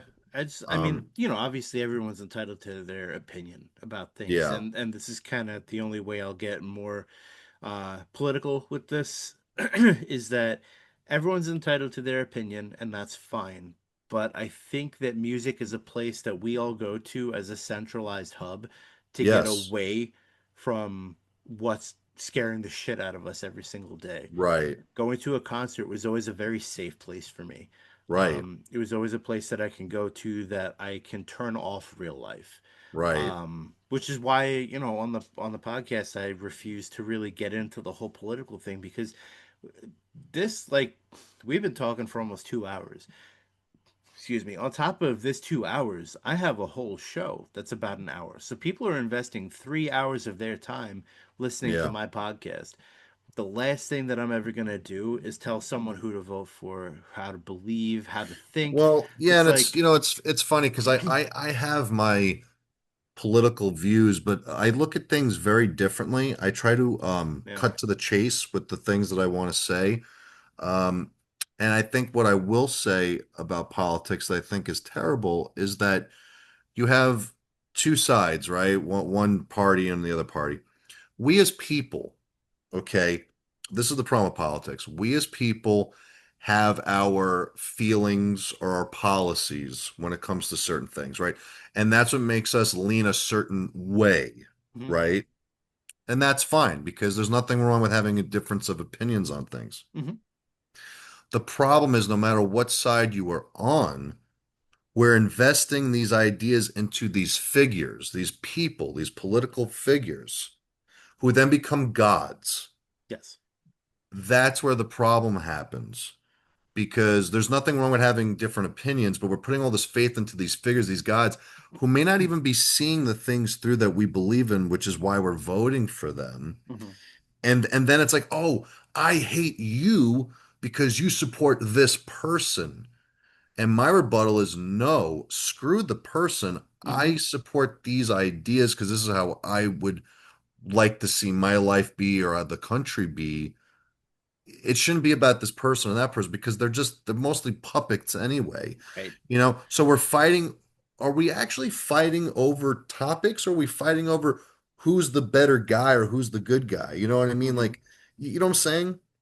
There's a real Yeah. derangement syndrome in that sense where we're just so obsessed over this one and that one. And it's like, but Yeah, I think that there's a derangement on both sides of it. I think portraying whoever is running for office to be a hero is a completely incorrect thing to do. yeah, Um, we personify these people as like the ones that are going to be, um, well, not to use your phrasing, but a savior. right. They're going to be the ones to save us from whatever. And it never works out that way. And I feel No, like people put so much honest blind faith in people. And the number one thing with people is they let us down. You know? yes, That's what we as people are programmed to do, is to be imperfect. So to claim someone's perfection, to kind of use them as a metaphor for what you think is going to represent the success or downfall of a country is like, I don't know, man. It just seems to be such a fuck ass way of thinking. It really, like, it sucks across the board. And I think yeah, that we need stuff to bring us back together as a society, as a community, and divisiveness is not the way to do it. Telling people who you don't want at your shows is not the way to do it. If people are a problem, kick them out of the show. sure. I got nothing against that. If people are protesting, or if they're being shitty, yeah, I get that. If they're harassing you online and making threats, ban them from the show. But it's just like, to generalize is so toxic and unfortunate. Yeah, It's that's it's that's like, dumb. metal's a community where everyone is welcome. And I love that about this community, is that it shouldn't matter what your politics are, it shouldn't matter what your beliefs are, because when we all come to a show, or we all go to support the band we love in any way, shape, or form, the last thing anyone's thinking about is, huh, I wonder what the president's doing right now. It's never that. It's always like, No. oh fuck, I'm about to meet Metallica. I'm gonna go see, whoever tonight. Like, it's always about what the most important thing in the room is. So I think if we could turn it off for the 4 or 5 hours that we're at a show, we could turn it off more. I And think that would be a great thing. I love it when you go to a show and it's corny, but the last time I saw it, like I think it was at a Switchfoot concert, and the singer stopped the show and he's like, I want everyone to look around, put your arm around the person next to you. I don't care if you've known them your entire life or if you just met them right now. Put your arm around the person next to you. That's your neighbor. This is your friend while you're at the show. And it's like, yeah, you know what? We need more of that. Yeah, We really need people to bring it together instead of keep it apart. And yeah, I hate how much divisiveness there has become, um, especially with the people with the microphone. It's like I get it. You're an American citizen, or you're not, and you're still entitled to your beliefs and you're entitled to your right. opinions. But at the end of the day, man, like people are paying a lot of money to go to the shows. Just like let's have fun, man. Let's turn it I off. agree. That's the whole point of it, you know. And I think that's why, I try to find that happy balance with what I'm doing now. Yeah.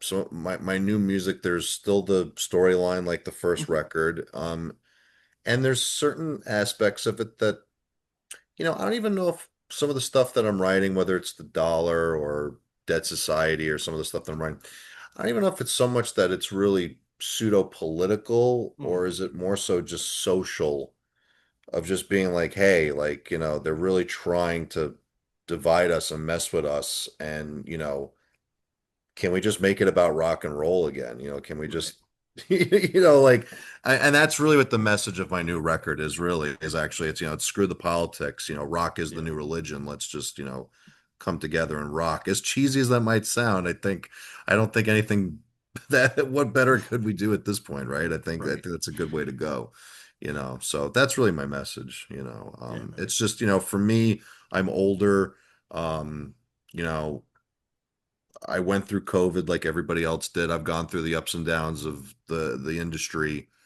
Um, so for me not to have a little bit of a pulse on something political, you know, it's Yeah. not surprising.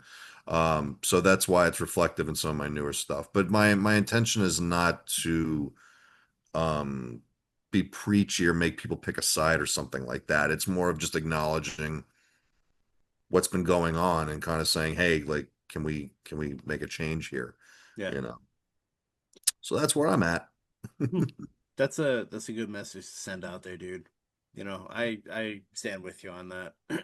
There's too much craziness. We need to get rid of the crazy. Go back to having fun, you know. Yes, Think, be your own person, but have fun, man. 100%. Just to touch base back to with Mulcahy's, they got Taking Back Sunday coming up. That's like Yeah, good for them. that's their closeout for the year. It's two TBS shows. But yeah, they do a bunch of metal and tribute band and shit. But if you want to play Moles, just hit them up. Yeah, like I I said, I'm don't. going to try to get back to the island soon, and I will definitely let you know about that. Yeah, for sure, dude. I would love to come out and see you guys. Um, October is a weird month, so I don't know if I can make it out to Dingbats, but I Okay. will most certainly try to because I have meaning to get out there since high school. It just hasn't worked for me. It's a fun spot, man, and the parking's not too bad. And like I said, we're not going on too late. Yeah. I had a friend of mine back in high school. He would go every Friday night because the band The Doomsday Prophecy was playing, and he would go every fucking time they played.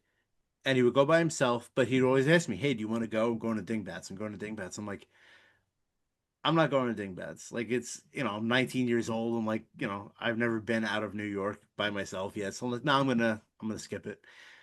And ever since then, it's like, yeah, they've just been turning it up with shows. They've been getting bigger and better and better. I'm like, It's I a gotta great get out there, spot. dude. It's not a super huge spot, but it's big enough. The stage is big enough. Yeah. It's that quintessential New Jersey metal bar.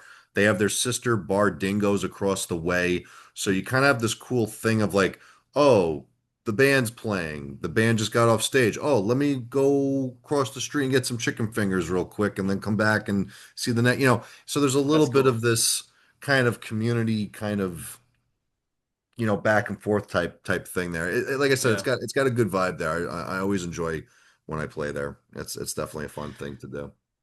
So, a couple more questions before we start to wrap things up because, we have been on for about 2 hours. So, Yes, I definitely got to get some rest because I got to pack the trailer tomorrow. um, so now with Core Rozzik, with the future of the band, what can fans expect from the new music? Like, are you keeping the same vibe the same, or are you going a little heavier, a little more rock and roll based? It's a good question. I think it's a really natural progression from the first record.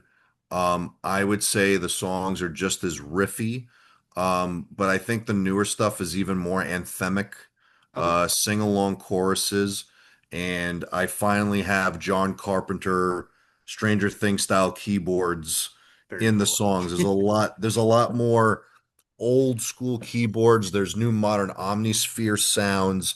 So the soundscape is expanded a little bit from the first record. But yeah, it's got this. The new stuff is cool, man. It really has this like retro slash futuristic sound, if that makes sense. Like it sounds Mhm. like it's in the future, but it sounds like if you listen to it in 1982, like whatever futuristic music would sound like. I'm not making any sense, but that's what it sounds like.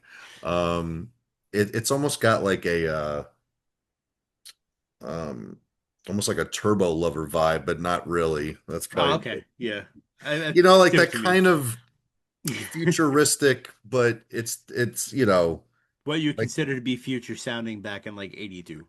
yeah, exactly. There really is something Stranger Things John Carpenter about it, I would say, at least for me, with the soundscapes we've done. And I want to see this Dead Society era finally through because it really was conceptualized initially during COVID. Hmm.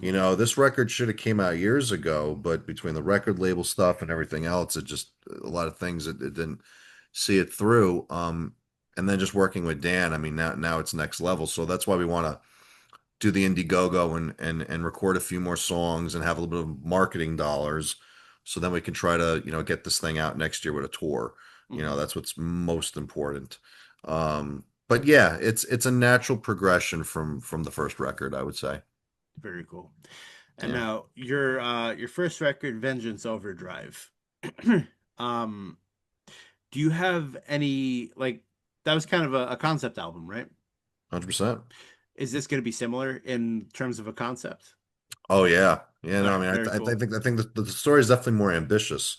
Yeah, It because takes I know place you in mentioned like the new character, but I wasn't Yeah, sure. yeah. I mean, Core is really the savior, and Rockhell is the town, and they're Dead Society is the name of the group that live in Rockhell.